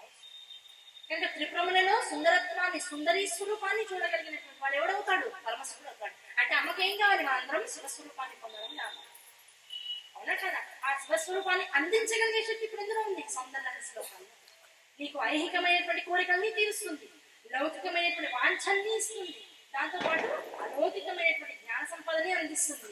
ఆధ్యాత్మిక పరంగా నువ్వు సాగించవలసినటువంటి సాధనా మార్గాన్ని నీకు ఈజీ, చాలా కలతలామరకంగా సాధన నీకు జరిగేలా చేస్తూ ఉంటుంది. గురువులు తమంతట తాము నిన్ను పట్టుకుంటారు, తమంతట తాముగా మీతో మాట్లాడుతున్నట్టు జరిగేది ఏమిటి? మనకి ఈ కాలంలో ఎంతమంది గురువులు ఉన్నారు, అవునా కదా? అటువంటి గురువుల యొక్క ప్రవచనాలు, ప్రసంగాలు మనం వినగలుగుతున్నాం అంటే అర్థం ఏమిటి? గురువు శంకర స్వరూపంగా తన తానుగా వచ్చి జీవుడిని ఉద్ధరిస్తున్నారు. కారణం ఏంటి? నువ్వు పట్టుకోచాలి, ఉద్ధరించడం అమ్మ చూసుకుంటుంది అనేటువంటిది అంత రహస్యం. కనుక నువ్వు అడిగిన దానికన్నా నువ్వు అడగకుండా అమ్మిస్తుందని నమ్మిన దానికి అత్యధిక ఫలితాన్ని ఇచ్చి జీవుని యొక్క ప్రస్తుత స్థాయి నుంచి జీవుడు చేరుకోవాల్సినటువంటి అత్యున్నతమైన స్థితి దాకా తీసుకువెళ్ళగలిగేటువంటి శక్తి, చైతన్యము ఇవన్నీ కూడా సౌందర్య లహరిలో శంకరాచార్య వారు ఇచ్చేశారు. మొదటి శ్లోకాన్ని పట్టుకుంటే ఇంత అర్థం, 2వ శ్లోకం చెప్తారు, 3వ శ్లోకం చెప్తారు, 4వ శ్లోకం చెప్తారు. ఈ 4 శ్లోకాలు ఏం చెప్పారు? అమ్మ నువ్వు లేకపోతే, నీ అనుగ్రహం లేకపోతే బ్రహ్మ విష్ణు మహేశ్వరులు సృష్టి స్థితిని కూడా చేయలేకపోతున్నారమ్మ. ఆ చేయలేకపోయే క్రమంలో 2వ శ్లోకంలో చెప్తా అమ్మ వాళ్ళకి ఆ శక్తి ఎక్కడి నుంచి వచ్చిందో తెలుసా? నీ పాద ధూళి. నువ్వు మణిద్వీపంలో అత్యద్భుతమైనటువంటి చింతామణి గృహాల్లో ఆ 9 మెట్లు ఉన్నటువంటి ఆవరణలు కలిగినటువంటి ఆ మహా సింహాసనం మీద కూర్చుని ఉంటే, దేదీప్యమానంగా వెలిగిపోతూ ఉంటే, ఆ దేదీప్యమానంగా వెలిగిపోతున్నటువంటి ఆ తేజోమూర్తి అయినటువంటి నీ బిందు స్వరూపాన్ని నమస్కరిస్తూ ఆనందిస్తూ ఏ స్తోత్ర పారాయణ అయితే చేస్తుంటే ఏమవుతుంది? నీ యొక్క అనుగ్రహ వర్షం చూపు ద్వారా మన మీద పడుతుంది. ఆ చూపు ద్వారా పడినటువంటి అనుగ్రహ వర్షం ఎంతసేపు సింహాసనం మీద కూర్చోవు కదా, సభలో మేమందరం ఉన్నాం కదా. సభ అయిపోయిన తర్వాత స్వామి జగత్తంతా త్రిలోకాలు తిరిగి వచ్చిన తర్వాత ఇంటికి వస్తారుగా. ఇంటికి వచ్చిన స్వామికి మళ్ళీ వండి పెట్టాలిగా భార్యగా. ఆయన భార్యగా వండి పెట్టడానికైనా నువ్వు లేచి ఇప్పుడు ఎలా నడవాలి? ఈ మధ్యలో ఉన్న మార్గం మీద నడిస్తే ఇప్పుడు మేమందరం ఏం చేస్తాం? దేవీ దేవత మనుష్య ఋషి గణాలలో మేమందరం అటు ఇటు నుంచుంటున్నాం. నుంచి ఏం చేస్తాం? నువ్వు నడిచేటువంటి దారికి తల అడ్డు పెట్టేసేసి మా తలలన్నీ కూడా నువ్వు నడుస్తున్నటువంటి దారికి అటు ఇటుగా పెట్టేస్తాం. పెడుతుంటే ఇప్పుడు ఏమవుతుంది? నువ్వు నడుస్తున్నటువంటి ఆ అడుగు తీసి అడుగు వేస్తుంటే ఆ పాద రేణువులు నీ కాలికి అంటుకున్నాయి కదా. అమ్మవారికి పాద రేణువులు ఎక్కడి నుంచి వచ్చాయండి? ఆ మహాసింహాసనం మీద 9 ప్రాకారాల పైన ఆ 5వ స్థానంలో పెద్ద తామర పుష్పం మీద మధ్యలో ఉన్నటువంటి కణిక మీద ఆ పూగుత్తుల మీద పుష్పరేణువుల మీద అమ్మవారి పాదం పెట్టుకుని కూర్చుంటుంది. ఇప్పుడు ఆ పుష్పరేణువులన్నీ ఏమైనాయి? అమ్మవారి పాదానికి అంటుకుపోయి అమ్మవారు నడుస్తూ ఇదంతా నడుస్తూ వస్తుంటే ఆ పాదాలు అడుగు తీసి అడుగు వేస్తుంటే పాద రేణువులు ఏవైతే అమ్మ పాదాన్ని అలంకరించి ఉన్నాయో అవన్నీ చుట్టుపక్కల వాళ్తూ ఉంటాయి. అవునా కదా? మనకు అంత స్థాయిలో భావన జరగాలంటే ఎక్కడికి వెళ్ళాలి తెలుసా? మట్టి దగ్గరికి వెళ్ళాలి. పొద్దున అందరం గంగా స్నానానికి వెళ్ళాలి. గంగా స్నానం అయిపోయిన తర్వాత మట్టిలో నడుచుకుంటూ వచ్చాం. రూముల్లోకి వెళ్ళాక ఎంత మట్టి వచ్చింది ఊడ్చుకుంటే? వచ్చిందా రాలేదా? ఏమంటే అక్కడెక్కడో గంగా స్నానం చేసి అక్కడ నుంచి కాళ్ళకి వేణువులు అంటించుకుని ఇంటి దాకా వస్తే మధ్యలో రాలిపోకుండా ఇంట్లో కూడా రాలే కదా, చూడండి కాళ్ళు కడుక్కుంటే కానీ పోలేదు కదా. అంటే మన బిందువులే మొత్తం అంతా స్ప్రెడ్ అయ్యి మనం ఉన్నటువంటి స్థానాన్నంతటిని మనం ఎక్కడ తిరిగి వచ్చామనే దానికి సంకేతంగా నిలుస్తున్నప్పుడు అమ్మ ఎక్కడ ఉంటుంది? ఆ మహా మణిద్వీపంలో. ఆ మణిద్వీపంలో ఉన్నటువంటి తల్లి నేను పిలిస్తే వస్తున్నాను, నువ్వు స్తోత్రం జాగ్రత్తగా చదివి ఆ స్తోత్రం పట్ల అహంకార భావంతో కాకుండా ప్రణమ్య భావంతో కనుక భక్తి శ్రద్ధలతో కనుక స్తోత్రాన్ని చదివి కళ్ళ కళ్ళుకుని నీ శిరస్సును తీసుకెళ్ళి అమ్మవారి పాదాల దగ్గర పెట్టావు. అమ్మవారి పాదాల దగ్గర పెట్టడం అంటే ఏమంటే రోజు అయితే ఇవాళ నుంచి ఆ ఫలానా ప్రవచనంలో చెప్పారండి, అమ్మ పూజ అంతా అయిపోయిన తర్వాత శిరస్సు తీసుకెళ్ళి ఆ పాదాల దగ్గర పెట్టాలంట, ఆ విగ్రహాన్ని కాస్త పైకి లేపి దాన్ని కాళ్ళ దగ్గర పెట్టడం, ఇలాంటి వ్యవహారాలు ఏం అవసరం లేదు. ఇప్పుడు మనం ఏం చేస్తాం? అమ్మవారికి పూజ అంటే వ్యవహారం ఏం చేస్తున్నాం? ముందు అక్షతలతో చేస్తాం, తర్వాత కుంకుమార్చన చేస్తాం, కుంకుమార్చన తర్వాత పుష్పాలు పెడతాం. అవునా? ఈ 3 ద్రవ్యాల్ని ప్రత్యేకంగా పూజల్లో వాడతాం. అమ్మ పాదం ధూళి మన దాకా రావాలంటే ఇప్పుడు ఏం చేయాలి? అమ్మ యొక్క అక్షంతల్ని తలని వేసుకుంటున్నాం, కుంకుమలు తీసుకుని లలాటంలోనూ బొట్టు పెట్టుకునే చోట పెట్టుకుంటున్నాం, పుష్పాన్ని తీసుకుని అలంకారం చేస్తున్నాం. ఈ 3 రకాలుగా ఇప్పుడు అమ్మ పాద ధూళి ఇప్పుడు ఎక్కడికి వచ్చింది? అమ్మ పాదాల దగ్గరగా పుష్పాలున్నా, కుంకుమున్నా, ఇంకో ద్రవ్యం ఉన్నా, ఇంకో ద్రవ్యం అమ్మ పాదాలను ఆశ్రయించింది కదా. ఆ పాదాలను ఆశ్రయించినప్పుడు పూజంతా అయిపోయిన తర్వాత ఏం చేస్తాం? పునః పూజ. మొత్తం లలిత సహస్రం ఎంత అయిపోయిన తర్వాత అమ్మవారికి షోడశోపచార పూజలు అన్ని అయిపోయిన తర్వాత చివరికి ఏం చేస్తాం? మళ్ళీ పునః పూజ సమర్పయామి, ఛత్రమాచార్యాన్ని, చామీయామి, భూకుంద ఆందోళిక ఆరోహయామి, సర్వాను గజం మీద అమ్మవారిని కూర్చోబెట్టినట్టుగా అశ్వాన్ని ఆరోహయామి, అశ్వం మీద అమ్మవారిని ఇలా భావన చేస్తాం. ఎందుకంటే ఇలా భావన చేయడం ఇప్పుడు అర్థమవుతుంది. అమ్మవారు కూర్చున్న చోటే కూర్చుంటే రేణువులు ఎలా బయటకు వస్తాయి? ఆ అశ్వం మీద ఎక్కిస్తున్నట్టుగా అమ్మవారిని లేపుతున్నాం. లేపితే కాళ్ళ నుంచి ధూళి వస్తుంది కదా బయటికి. ఆ ధూళి ఇప్పుడు మనం చేసినటువంటి కుంకుమంలో పడింది. అమ్మవారిని లేపాం, గజానారోహయామి, గజం మీద కూర్చోబెట్టాం. ఆ కూర్చోబెట్టేటప్పుడు అమ్మ శరీరం మీద ఇంతసేపు ఉన్నటువంటి పరాగరేణువులన్నీ వచ్చి మనం చేస్తున్న పూజాకల్పంలో పడ్డాయి. ఇప్పుడు దాన్ని తీసుకుని మనం శరీరం మీద పెట్టుకుంటే అనీయాంసం పాంసం 2వ శ్లోకంలో చెప్తారు. ఏం చెప్తారు? అమ్మ నీ శరణాల నుంచి నీ ధూళి కణాలు ఏవైతే వచ్చాయో దాన్ని బ్రహ్మగారి నెత్తి మీద వేసుకున్నారమ్మా, శిరస్సు మీద వేసుకున్నారు. దానివల్ల ఈ సృష్టినంతా కూడా సృజించగలిగేటువంటి శక్తి ఆయనకి ఇచ్చేసేసాం. ఇదంతా ఆయన శక్తి కాదు, నీ పాద ధూళి యొక్క ఆయన సృష్టి రచన చేశారు. అదే ధూళిని మహావిష్ణువు నిరంతరం కూడా శిరస్సు మీద ధరించాడు. పైగా తనకు ఉన్నటువంటి దశావతారాలు 10 ముఖాల మీద కూడా వేసుకుని ఉన్నాడు. దాంతో ఏమైంది? స్థితి కారణంగా మొత్తాన్ని కూడా స్థితి కారణంగా నడిపించగలిగేటువంటి శక్తి ఆయన. శివుడు ఏం చేశాడు? లయకర్త. ఆయన శరీరం కాస్త వేసుకుంటే నా వల్ల ఎక్కడ అవుతుంది? నా భక్తులు నిరంతరం పూజ చేస్తూ ఉంటారు, వాడి సమయం అయిపోయింది, నాలో లైన్ చేసుకోవాలి, మమతాలు రాగాలు వచ్చేస్తూ ఉంటాయి. శివుడు కూడా ఆయన ఏం చేశాడు? అమ్మ ఈ కాస్త శక్తి నాకు పనికిరాదు, నేను ఒళ్ళంతా పూసుకుంటాను. అవునా కదా? అదే అమ్మవారి కాళ్ళ దగ్గర ఉన్నటువంటి ఆ పుష్పాల నుంచి వచ్చినటువంటి రేణు బ్రహ్మ శిరస్సు మీదకి వెళ్ళేటప్పటికల్లా జ్ఞాన స్వరూపంతో తెల్లగా మెరిసిపోయింది. తెల్లగా అంటే అర్థం ఏమిటి? విభూతి తెల్లగానే ఉంటుంది. ఆ తెల్లదనంలో కొంత ధూళి కణాలు కదా. ధూళి కణాలు అంటే దేనిలో ఒకదాన్ని కాల్చిన తర్వాత మిగిలిపోయినటువంటి యాషెస్ శివుడు రాసుకుంటారు. బ్రహ్మ రాసుకునేటువంటి అమ్మవారి యొక్క ధూళి శరీరం తల మీద వేసుకునేటువంటి ధూళి ఎలా ఉంటుందా? అమ్మవారికి ముత్యాలతో పూజ చేస్తే ఆ ముత్యాలను తీసుకుని తల మీద వేసుకుంటే ఎటువంటి జ్ఞాన సంపద అయితే వస్తుందో అటువంటి జ్ఞాన సంపద బ్రహ్మగారికి వస్తుంది. దానివల్ల సృష్టి రచన చేయగలరు. విష్ణుమూర్తి గారు అదే కుంకాన్ని అదే పుష్పాన్ని తీసుకుని మీద పెట్టినప్పటికన్నా ఒక రకమైనటువంటి నల్లనైనటువంటి నీలి రంగుతో కూడుకున్నటువంటి బూడిదగా అంటే కుంకుమగా అది మారిపోతుంది. దాన్ని ధరించడం ద్వారా ఈ జగత్తులో ఎవరు దేన్ని అనుభవించాలో దాన్ని ఎక్కడా కూడా ఎటువంటి కారుణ్యానికి లేకపోతే ప్రేమకి వాడు చేసేటువంటి పూజలకి లొంగకుండా జరగవలసినటువంటి కార్యాన్ని సిద్ధింపజేయగలిగేటువంటి శక్తి ఆయన చేస్తుంది. అంతవరకే చెప్తాను, చూడండి, జాగ్రత్తగా గమనించాలి. బ్రహ్మగారికి సృష్టి చేసే రచన మాత్రమే వచ్చింది. మనం అనుకుంటాం, బ్రహ్మదేవుడా ఎందుకయ్యా ఇలాంటి వాళ్ళని సృష్టించావు? ఎందుకు సృష్టించాలనే శక్తి ఆయనకు లేదు. సృష్టించడం ఒక్కటే ఆయనకు తెలుసు. కారణం అది కూడా అమ్మవారి పాదధూళి శిరస్సు మీద వేసుకుని ఉంటారు. అయ్యా ఎందుకయ్యా ప్రపంచాన్ని ఇలా నడిపిస్తున్నావు? విష్ణుమూర్తిని అడుగుతాం.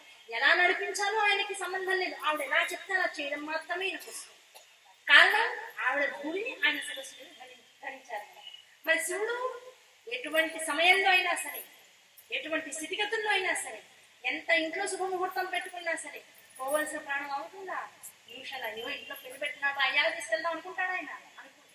ఏది ఎలా ఉన్నా, ప్రపంచం ఎలా ఉన్నా, జరగవలసిన కార్యాన్ని ఏమాత్రం బాధ లేకుండా కాని చేస్తూ ఉంటాడు. అంత శక్తి ఆయన కావడం శరీరం అంతా అల్లుకున్నాడు. ఆయన శరీరం మీదకి వెళ్ళినప్పటికీ ఏమైపోయింది, తెల్లరైనటువంటి శరీరం మీద ఈ అమ్మవారి పాదధూళి తిరిగేటట్టు కన్నా ఇప్పుడు మనం అందరం భస్మధారణ అంటుంటాం. అది ఎలా ఉంటుంది, ఒక బ్రౌన్ కలర్, బ్రౌనిష్ యాషెస్ లాగా ఉంటుంది.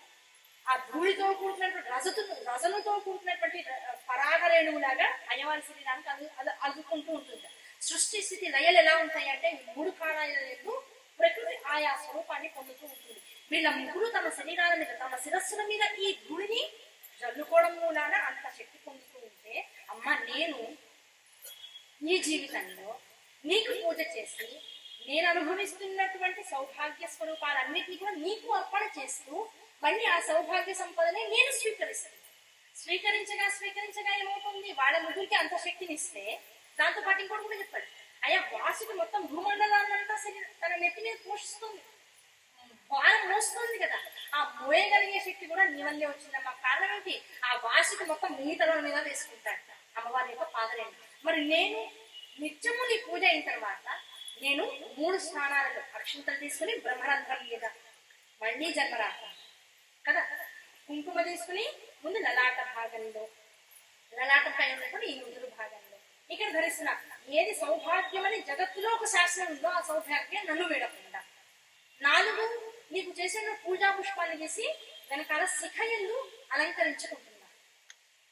అవునా కదా, శిఖయందు అలంకరించుకోవడం జాగ్రత్తగా పరిశీలించాలి. ఈ 3 కూడా అమ్మ మనకి ఏమి ఇవ్వాలి ఇప్పుడు, శిఖ. సంస్కృతంలో ఏదైనా ఒకటి ఉంది, ఒక నెంబర్ చదవాలి లేదా ఒక పదాన్ని చదవాలి. చూడండి, అమ్మవారికి 108 నామాలతో అష్టోత్తర పూజ చేస్తున్నాం. దాని సంస్కృతంలో ఎలా చెప్తాం, అష్టోత్తర శతనామం అని చెప్తాం. అంటే వెనక నుంచి ముందుకు చదువుతాం. అవునా కదా. ఇప్పుడు అమ్మవారికి పూజ చేసినటువంటి పుష్పాన్ని శిఖ ఎందు ధరిస్తున్నాం.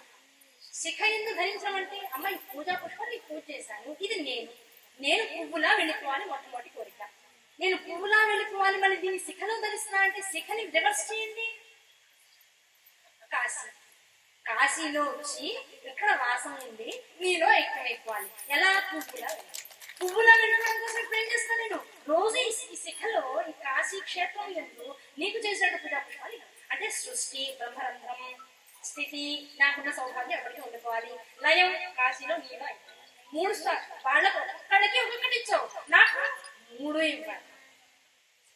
తనీయాంసం పాంసం తవచరణ పంకేరుభవం విరించి సంచిన్వన్ విరచేతిలో కానమికరం వహత్యేనం సౌరి కథమపి సహస్రేణ శిరసాం హరసంక్షుద్ధేనం భజతి భజితోద్ధూరణ. వీళ్ళందరూ ఎందుకు చేశారో వాళ్ళకి ఆ కార్యాన్ని ఇచ్చావు. నేను జగత్తులోకి వచ్చా, నాకు కొన్ని మర్యాదలు ఉన్నాయి, నాకు కొన్ని సమాజ బాధ్యతలు ఉన్నాయి, నాకు కొంత విభాగం ఉంది, ఇది మంచి ఇది చెడు అనేటువంటిది ఒక సమాజ నియమాన్ని నేను ఏర్పాటు చేస్తున్నా.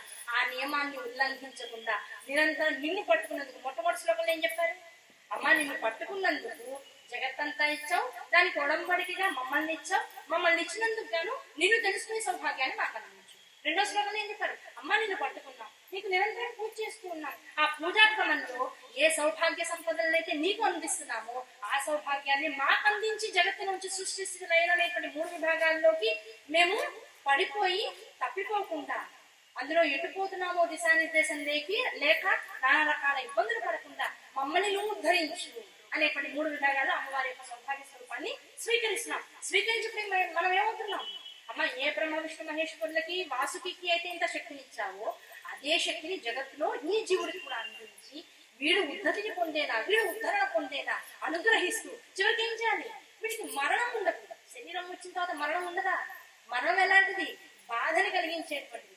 మరణం లేకుండా అమ్మవారిలో ఐక్యమైపోయేటువంటి చిరంజీవత్వాన్ని పొందుతున్నామంటే 10 మందికి అనుసరణీయమైనటువంటి. మరణాన్ని అందరూ పొందుతారయ్యా, ముముక్షత్వాన్ని పొందడం అంత తేలిక కాదు. ఆ ముముక్షత్వాన్ని నువ్వు నాకు అంతేనా కదా. ఇప్పుడు అందరికీ లోపల ఏం కోరిక వస్తుందప్ప, బతికితే ఇలా బతకాలి. నిజంగా అమ్మ శ్లోకం తెలుసుకున్న తర్వాత జీవితం ఇలా ఉండాలి, మనం కూడా ఇవాళ నుంచి ఇలాగే కోరుకోవాలి. ఏది మంచి అని తెలుపబడుతుందో ఆ మంచిని గ్రహించే శక్తి ఎవరి ద్వారా తెలుపబడుతూ ఉంటుందో ఆ తెలుసుకున్నటువంటి జీవుల లోపల వింటున్న సమయంలో ఎటువంటి సంకల్పాలు వస్తాయో ఆ సంకల్పాలను మళ్ళీ ప్రపంచంలోకి ఇక్కడ ఉన్నంతసేపు ప్రవచన వైరాగ్యం. అబ్బా ఇంకా ఏముంది, ఇంకా రేపటి నుంచి అమ్మవారికి పూజ చేసి ఈ శ్లోకాన్ని చదువుకుని ఇలాగే భావన చేసి అలాగే ఆ 3 రకాల సౌభాగ్యాన్ని నేను అనుభవించాలనేటువంటి భావంతో చేస్తాను. ఇక్కడ నుంచి వెళ్ళిపోయాక మళ్ళీ ఏదో మారుతుంది. ఇవాళ టిఫిన్ ఏమిటి, అందులో ఉప్పు ఎక్కువైంది, ఇందులో ఉప్పు తక్కువైందంటే వెళ్ళిపోయిన తర్వాత ఏమవుతుంది, మళ్ళీ రేపు పొద్దున ప్రవచనానికి వచ్చే సాయంకాలం ప్రవచనానికి వచ్చేదాకా మళ్ళీ ఈ భావన లోపల అది అనుక్షణం లోపల రగలాంటే ఏం చేయాలి? ఎక్కడ మనస్సు ఆగిందో, ఎక్కడ ఈ రోజు ప్రవచనంలో చిట్ట చివరి మాటగా ఏది విన్నామో దాన్ని నిరంతర స్మరణ చేసుకుంటూ చింతన చేసుకుంటూ, అవునా కదా? నిరంతర స్మరణ చింతన. నువ్వు పెద్ద పెద్ద పుస్తకాలు చదవక్కర్లేదు, పురాణాలు చదవక్కర్లేదు, ఇతిహాసాలు చదవక్కర్లేదు, వేదాంగాలు ఉపనిషత్తులు అసలే చదవక్కర్లేదు. అంత శక్తి అంత స్థాయి ఉంది. ఏది సత్కార్యము, ఏది సధర్మము, ఏది శాస్త్రము, ఏది విజ్ఞానం అని 10 మంది గురువుల ద్వారా తెలపబడుతుందో ఆ తెలపబడుతున్న విషయాల యందు మనస్సుని లయం చేసి ఏది చివరికి నీ మనస్సుని పట్టుకుందో, అది విన్న తర్వాత మళ్ళీ లౌకికంలో వెళ్తున్నాననేటువంటి భావన నీలోకి వచ్చిందో, ఆ చిట్ట చివరి మాటని పట్టుకుని ఆ భావాన్ని పట్టుకుని ఎవరైతే లోకంలో తిరుగుతూ ఉంటాడో ఆ లోకంలో తప్పిపోకుండా అమ్మ మళ్ళీ తీసుకొచ్చి తన దగ్గర నిల్చోబెట్టుకుంటాడు. కనుక భావం ఇప్పుడు ఎక్కడ ఉండాలి? బొట్టు పెట్టుకున్నా కనీయాం సంపాంసం తమచరణ పంకేభవం విరించి సంచిన్మందిర చేతిలో కారణికలం. అవునా కదా? జడ వేసుకుని శిఖ వేసుకుంటే ఇప్పుడు ప్రతిసారి ఇప్పుడు ఏం కావాలి? అమ్మాయి శిఖ వేసుకుంటున్నా, ఇన్నాడు నా జుట్టు నేను 3 వేసుకుంటున్నాను అనుకుంటున్నా, ఇదంతా నా కాసి నేను 3 వేయగలిగేటువంటి స్థితి నాకు ఇచ్చామని ఇప్పుడు అర్థమైంది కదా.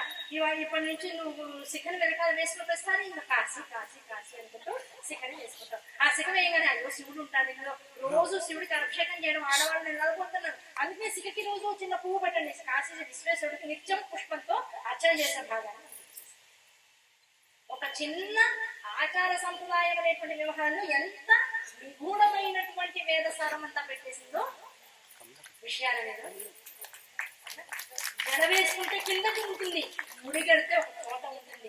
కాశీ మొత్తం జగత్తంతా విస్తరించాలి అంటే ఈ ముడి శివుని జటాజుటం అవ్వాలి, అమ్మ ముడి మణిద్వీపం అవ్వాలి. మణిద్వీపమైన జటాజుటమైన 2 కలిపితే వచ్చేదే ఇలా పిల్లల సుషుమ్నతో కూడినటువంటి అద్భుతమైన శిఖ ప్రాంతం. దాన్ని అంగన్యాస కన్యాసాలు పెద్దవాళ్ళు మంత్రానుష్ఠానం చేసేవాడు శిఖాయే ఓషట్ అంటారు. ఆ శిఖాయ ఓషట్ అనే దానిలో అర్థం ఏంటి? ఇక్కడ ఉన్నటువంటి దాన్ని నేను తెలుసుకుని దాని చుట్టూతో తిరుగుతూ దానికి కావలసిన ప్రకటన నేను చేస్తున్నాను, ఆ దిగ్బంధనంలో నేను ఉన్నానని చెప్పేటువంటి ఇంత రహస్యాన్ని బట్టి, ఇన్ని విషయాన్ని బట్టి నువ్వు అలంకరించుకో. నువ్వు అలంకరించుకున్న దాన్ని బట్టి అమ్మవారిని తెలుసుకుంటావు, అయ్యవారిని తెలుసుకుంటావు. నువ్వు మర్యాద పూర్తమైనటువంటి జీవితాన్ని అనుభవించు, దాని ద్వారా అయ్యవారు అమ్మవారి యొక్క జీవన విధానం నీకు అర్థమవుతుంది. ఇలా ఎవరితోనూ పోలిక పెట్టుకోకు, ప్రతిదీ అమ్మ అయ్యతో పోల్చుకుంటూ ఉండు. మాతాచ పార్వతీదేవి పితాదేవ మహేశ్వర బాంధవాసిన భక్తాశ్చ స్వదేశో భువనత్రయం. ఈ జగత్తు నా శరీరంలో ఉన్నటువంటి ఈ వాగ్భవ కూటమి, ఈ మధ్యకూటమి, కామరాజ కూటమి, ఈ 3 భాగాలుగా ఉన్నటువంటి నా శరీరమే త్రిలోకాలకి సంకేతం. ఆ త్రిలోకాల్లో ఉన్నటువంటి అమ్మ తీసుకెళ్లి తాను ఎందులో ఉంటుందో అందులో కలుపుకుంటుంది. అవునా కదా? శివశక్తి ఐక్య రూపిణి ఆవిడెవరప్పుడు? లలితాంబిక. మొత్తం లలిత సహస్రంలో లలిత అనబడేటువంటి నామం ఎక్కడొచ్చింది? అంబిక అనేటువంటి నామం శివుల్లో ఐక్యం చేసేటువంటి శ్రీ శివాగా అమ్మవారి దర్శనం చేసుకున్న వాడికి లలితగా దర్శనిస్తుంది. మనం ఏమంటున్నాం? లలిత సహస్రం వెళ్తే లలితకి వెళ్ళి వచ్చామండి. అసలు నీకు అర్హత ఉందా అండి? లలిత అనబడేటువంటి 3 నామాలు వసిన్యాది వాగ్దేవతలు నోటితో పలకడానికి మొత్తం లలిత సహస్రం అని చెప్పారు. మొత్తం లలిత సహస్రం అని చెప్పి చివరికి ఏం చెప్పారు? లలిత అని ఊరుకున్నారా? అంబిక అమ్మ, అమ్మ నువ్వు లలితమమ్మ అన్నారు తప్ప అమ్మ నువ్వు లలిత చేస్తాంటని వచ్చి కూర్చో అన్న. మన ఇంట్లో మీ అమ్మగారి పేరేంటండి అంటాం అంటే ఏం చెప్తాం? మా అమ్మగారిని ఇక్కడ తీసుకొచ్చాను సభకి, ప్రతి వాళ్ళకి ఏం చెప్తాను? మా అమ్మగారండి అంటాం. ఇప్పుడు పేరు అడుగుతారా? ఎవరో చాలా దగ్గర వాళ్ళైతే ఏమంటే మీ పేరు ఎవరో అనంగా విన్నారు, మీ పేరు ఏంటంటే ఫలానా పేరు చెప్పగానే మా అమ్మగారి పేరు కూడా ఇదేనండి అని పోల్చుకోవడం కోసం పేరు తప్ప పేరు అసలు విడిగా అడగం కదా. మా అమ్మగారండి, మా అత్తగారండి, లేదా మా మామగారండి, మా వారండి పేర్లు ప్రతి వాళ్ళని అడుగుతామా? ఇండివిజువల్ గా కలుసుకునేటప్పుడు పేర్లు అంతే తప్ప ఒక విధానంలో ఒక విశేషమైనటువంటి మర్యాదాపూర్వకమైనటువంటి స్థితిలో తెలుసుకోవాలి అంటే పేరుతో సంబంధం లేదు. అమ్మాని పిలవడమే అమ్మవారికి ఇష్టం. అన్ని పేర్లలోకి ఆవిడకి ఏమి ఇష్టం అంటే అమ్మ. ఆ అమ్మాని పిలిపించుకోవడానికి ఏం చేస్తుంది? 999 నామాలతో ప్రస్తుతింపబడుతుంది. అన్ని ప్రస్తుతించాక చిట్ట చెడు నామం అమ్మ, అంబిక అనేటువంటి నామంతో పడబడుతుంది. ఆ అమ్మ అనేటువంటి నామాన్ని మనం ఏం చేస్తాం? అమ్మను వదిలేసి లలిత అనమాట. లలిత చేసామండి, మేము రోజు లలిత చదువుతాం. ఆ లలిత అంటే ఏమిటో అర్థం కాదు. ఇన్ని నామాలతో ఉద్ధరించే తల్లి ఉన్నప్పుడు అన్ని నామాల్లో చివరిగా ఉన్నటువంటి ఆ లలిత అనబడేటువంటి నామాన్ని పలకడానికి శివుడే ఒక నిమిషం ఆలోచిస్తుంటే మనమెంతటి వాళ్ళు నోటితో లలిత అంటారు. ఇటువంటి శ్లోకాల్ని, శ్లోకాంతర్గతంగా ఉన్నటువంటి తాత్పర్యాన్ని, తాత్పర్యంలో ఉన్నటువంటి తత్వాన్ని, తత్వం వెనుకాల ఉన్నటువంటి సారాన్ని తెలుసుకునేటువంటి క్రమం మనకి కొంత కొంత అర్థమైన తర్వాత ఎట్టి పరిస్థితుల్లో అమ్మని పేరు పెట్టి పిలవడం పిల్లవాడికి సమంజసంగాను అనేటువంటి విషయాన్ని తెలుసుకోవాలి. ఎప్పుడు అడిగినా సరే మేము రోజు సహస్రనామ పాలన చేస్తాం అనడం కన్నా అమ్మని రోజు కొలుచుకుంటాం, అమ్మని రోజు అర్చించుకుంటాం, రోజు కుంకుమార్చన చేసుకుంటాం. ఏం చదువుతారండి? సహస్రనామాలు. అమ్మ సహస్రనామాలు అంటే ఏమొస్తాయండి? ఎవరికి చెప్పక్కర్లేదండి. తెలియని వాడు ఉంటే పుస్తకం ఒకటికొని ఇంట్లో 10 పుస్తకాలు 20 పుస్తకాలు ఉన్నాయి. తక్కువ ఉన్నాయని ఎవరైనా చేయొద్దండి. మా ఇంట్లో ఒక్క పుస్తకం ఉందండి అంతే, లలితా సహస్రనామం ఒక్కటి చేయొద్దండి. అన్ని పుస్తకాలున్నా ఇంట్లో పెట్టుకుని అవి పాడైపోయేదాకా ఉంచి తీసేస్తాను తప్ప ఒకళ్ళకి ఇవ్వడం మనకి నచ్చదు. ఎందుకంటే ప్రతి ఇంట్లోనూ 20-30 ఉన్నాయి. ఆ 20-30లోనూ ఉన్నవి నామాలే తప్ప తత్వాన్ని తెలుసుకునే ప్రయత్నం, పుస్తకాన్ని వదిలి పక్కన పెట్టి అమ్మ గురించి చింతన చేస్తే మాత్రమే వస్తుంది. ఆ చింతన చేసే వాడికి పుస్తకం పట్టుకోవాల్సిన అవసరం లేదు, అమ్మ చింతనన్నీ తీస్తుంది. ఆ చింతననే పట్టుకునే పుస్తకం పట్టుకున్న వాడికి లోపల ఉన్న నామాలు తప్ప అమ్మ అనబడేటువంటి మర్యాద మాత్రం తెలియడానికి అవకాశం లేదు. ఆ మర్యాదని మనకి నేర్పించడం కోసం శంకరాచార్య వారు సౌందర్యలహరి అనబడేటువంటి 100 శ్లోకాల సమాహారాన్ని ఇచ్చారు. భగవంతుని యొక్క నిర్హేతుక కృప అనుకోవాలి, గురువుల యొక్క అవ్యాజ కరుణ అనుకోవాలి. ఏదో ఇది నోట్లో చిన్న చిన్న పిల్లలు పలికినటువంటి మాటల్ని వచ్చిరాక పలుకుతోంది. ఎక్కడెక్కడో భూభ్రమణం చేస్తూ ఆ సిటీలో చెప్పాను, ఈ నగరంలో చెప్పాను, ఆ రాష్ట్రంలో చెప్పానని విరవీగుతోంది. అసలు నా దగ్గరకు వచ్చి తిన్నంగా కాసేపు కూర్చోబెట్టి దీంతో మాట్లాడించే అవసరం ఇస్తే, అవకాశాన్ని ఇస్తే అసలు నోరు పెరుగుతుందా? ఇది నేను చెప్తున్నాను అనుకుంటుందా? నాకేమైనా కాస్త ఇందులో వాటా ఇస్తుందా అని నన్ను ప్రశ్నించడం కోసం అశోక్ గుప్తా గారి రూపంలో ఇవాళ ఈ అద్భుతమైనటువంటి సభని, వేదికను నాకు ఇక్కడ కూర్చోబెట్టి నేను చెప్పేటువంటి, అందరికీ తెలిసినటువంటి అలవాటైనటువంటి విషయాన్ని మళ్ళీ మళ్ళీ చెప్తున్నా. ఏదో చిన్నపిల్లవాడు వచ్చి జానీ ఎప్పప్ప అని ఎస్పప్ప అనకుండా ఎప్పప్ప అన్నా సరే తల్లి ముద్దు పెట్టుకున్నట్టు మీ అందరూ నన్ను అదే తండ్రి పిల్లని ఎత్తుకుని ముద్దాడుతున్న స్థాయిలో అభినందిస్తున్నందుకు, ఇంత అవ్యాజకులను నా మీద చూపిస్తున్నందుకు, అసలు ఈ సభలో ఈ వేదిక మీద ఇంతసేపు కూర్చోగలిగేటువంటి అర్హత స్థాయి నాకు లేకపోయినా ఇచ్చి కూర్చోబెట్టినందుకు ఆ తల్లి మరో రూపంలో ఉంటున్నందుకు ప్రస్తుతం మీ అందరి రూపంలో నాకు కనపడుతుంది. మీ అందరికీ అధ్యక్షత ప్రస్తుతం వహిస్తున్నది అశోక్ గుప్తా గారు కనుక వారి రూపంలో పరమశివుడు ఇక్కడ నన్ను కూర్చోబెట్టి ఆయనకి నా పదాలతో అర్చన చేయించుకున్నాననేటువంటి భావంతో నేను సభక్తి పూర్వకంగా ఆ పరమశివుడు, విశ్వేశ్వరుడికి, కాశీ విశ్వనాథుడికి, అలాగే ఇక్కడ ఉన్నటువంటి ఈ సభలంతటినీ కూడా శోకరహితమైనటువంటి అశోక స్థితికి తీసుకువెళ్ళినటువంటి అశోక్ గుప్తా గారికి ఇరువురికి కూడా పాదాభివందనాలు చేసుకుంటూ నా యొక్క ఈ పద ప్రసంగాన్ని అంతటినీ కూడా అమ్మ యొక్క నిర్హేతుక కృపాని మాత్రమే తెలుపుకుంటూ ప్రస్తుత ఈ నాటి ఈ ప్రవచనానికి స్వస్తి చెప్తాను. స్వస్తి ప్రజాప్రియ కృపాయంతాం న్యాయేన మార్గేణ మహిమహేషం గోబ్రాహ్మణేభ్య శృణ్వन्तు నిత్యంలో సమస్తాః సుఖినో భవంతు. స్వస్తి. అయ్యా ఇక్కడ నిర్వాహకులు చెప్పమన్నారు కనుక చెప్తున్నాను. రేపు కూడా 4 గంటలకి ఈ సౌందర్యంలో మరికొన్న శ్లోకాలు ప్రయత్నం చేసి తత్వాన్ని తెలుసుకునే సాహసం చేద్దాం కలిసి. రాగలనా అమ్మ? ఒకసారి ఒక 10 శ్లోకాలు సౌందర్యలహరి అనుకుని స్వస్తి చెప్పుకుందాం.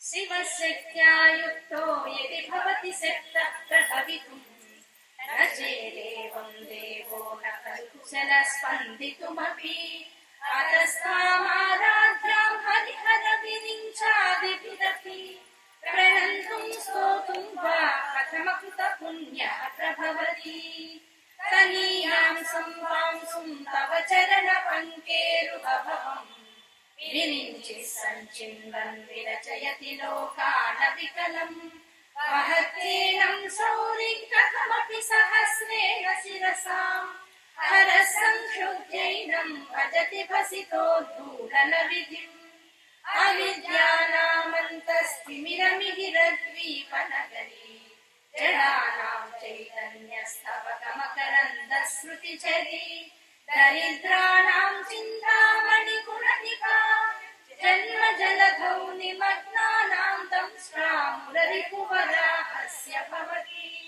త్వదన్యః పాణిభ్యామభయవరదో దైవతగణః త్వమేకా నైవాసి ప్రకటితవరాభిర్యభినవ विलया भया त्रातुं दातुं फलमपि च वाञ्छा समधिकम् शरण्ये लोकानां तव हि चरणावेव निपुणौ हरिस्वामाराध्य प्रणत जन सौभाग्य जननी पुराणानि भूत्वा पुररिपुमपि क्षोभमनयत् स्मरोऽपि त्वां नत्वा रतिनयनलेख्येन वपुषा मुनीनामप्यन्तः प्रभवति हि मोहाय महताम् धनुः पौष्पं मौर्वी मधुकरमयी पञ्चविशिखा वसन्तः सामन्तो मलयमरुदायो धनरथः तथाप्येकः सर्वं हिमगिरिसुते कामपि कृपाम् अपाङ्गात्ते लब्ध्वा जगदिदमनन्तो विजयते त्वणत्काञ्चीदामा हरिकलभकुम्भस्तननता परीक्षीणा मध्ये परिणतशरश्चन्द्रवदना धनुर्बाणान् पाशं सुनिमपि ददाना करतलैः पुरस्तादास्तां नः पुरमधितुराहो कृषिका सुधा सिन्धोर्मध्ये सुरभितपिबाटी परिकृते मणिद्वीपे नीकोपवनवति चिन्तामणिगृहे शिवाकारे मञ्चे परमशिवपर्यन्तनिलयाम् भजन्ति त्वां धन्या कतिचन चिदानन्दलहरीम् महीमूलाधारे कमपि मणिपूरे हुतवहम् स्थितं स्वादिष्टाने हृदि मरुतमाकाशमुपरि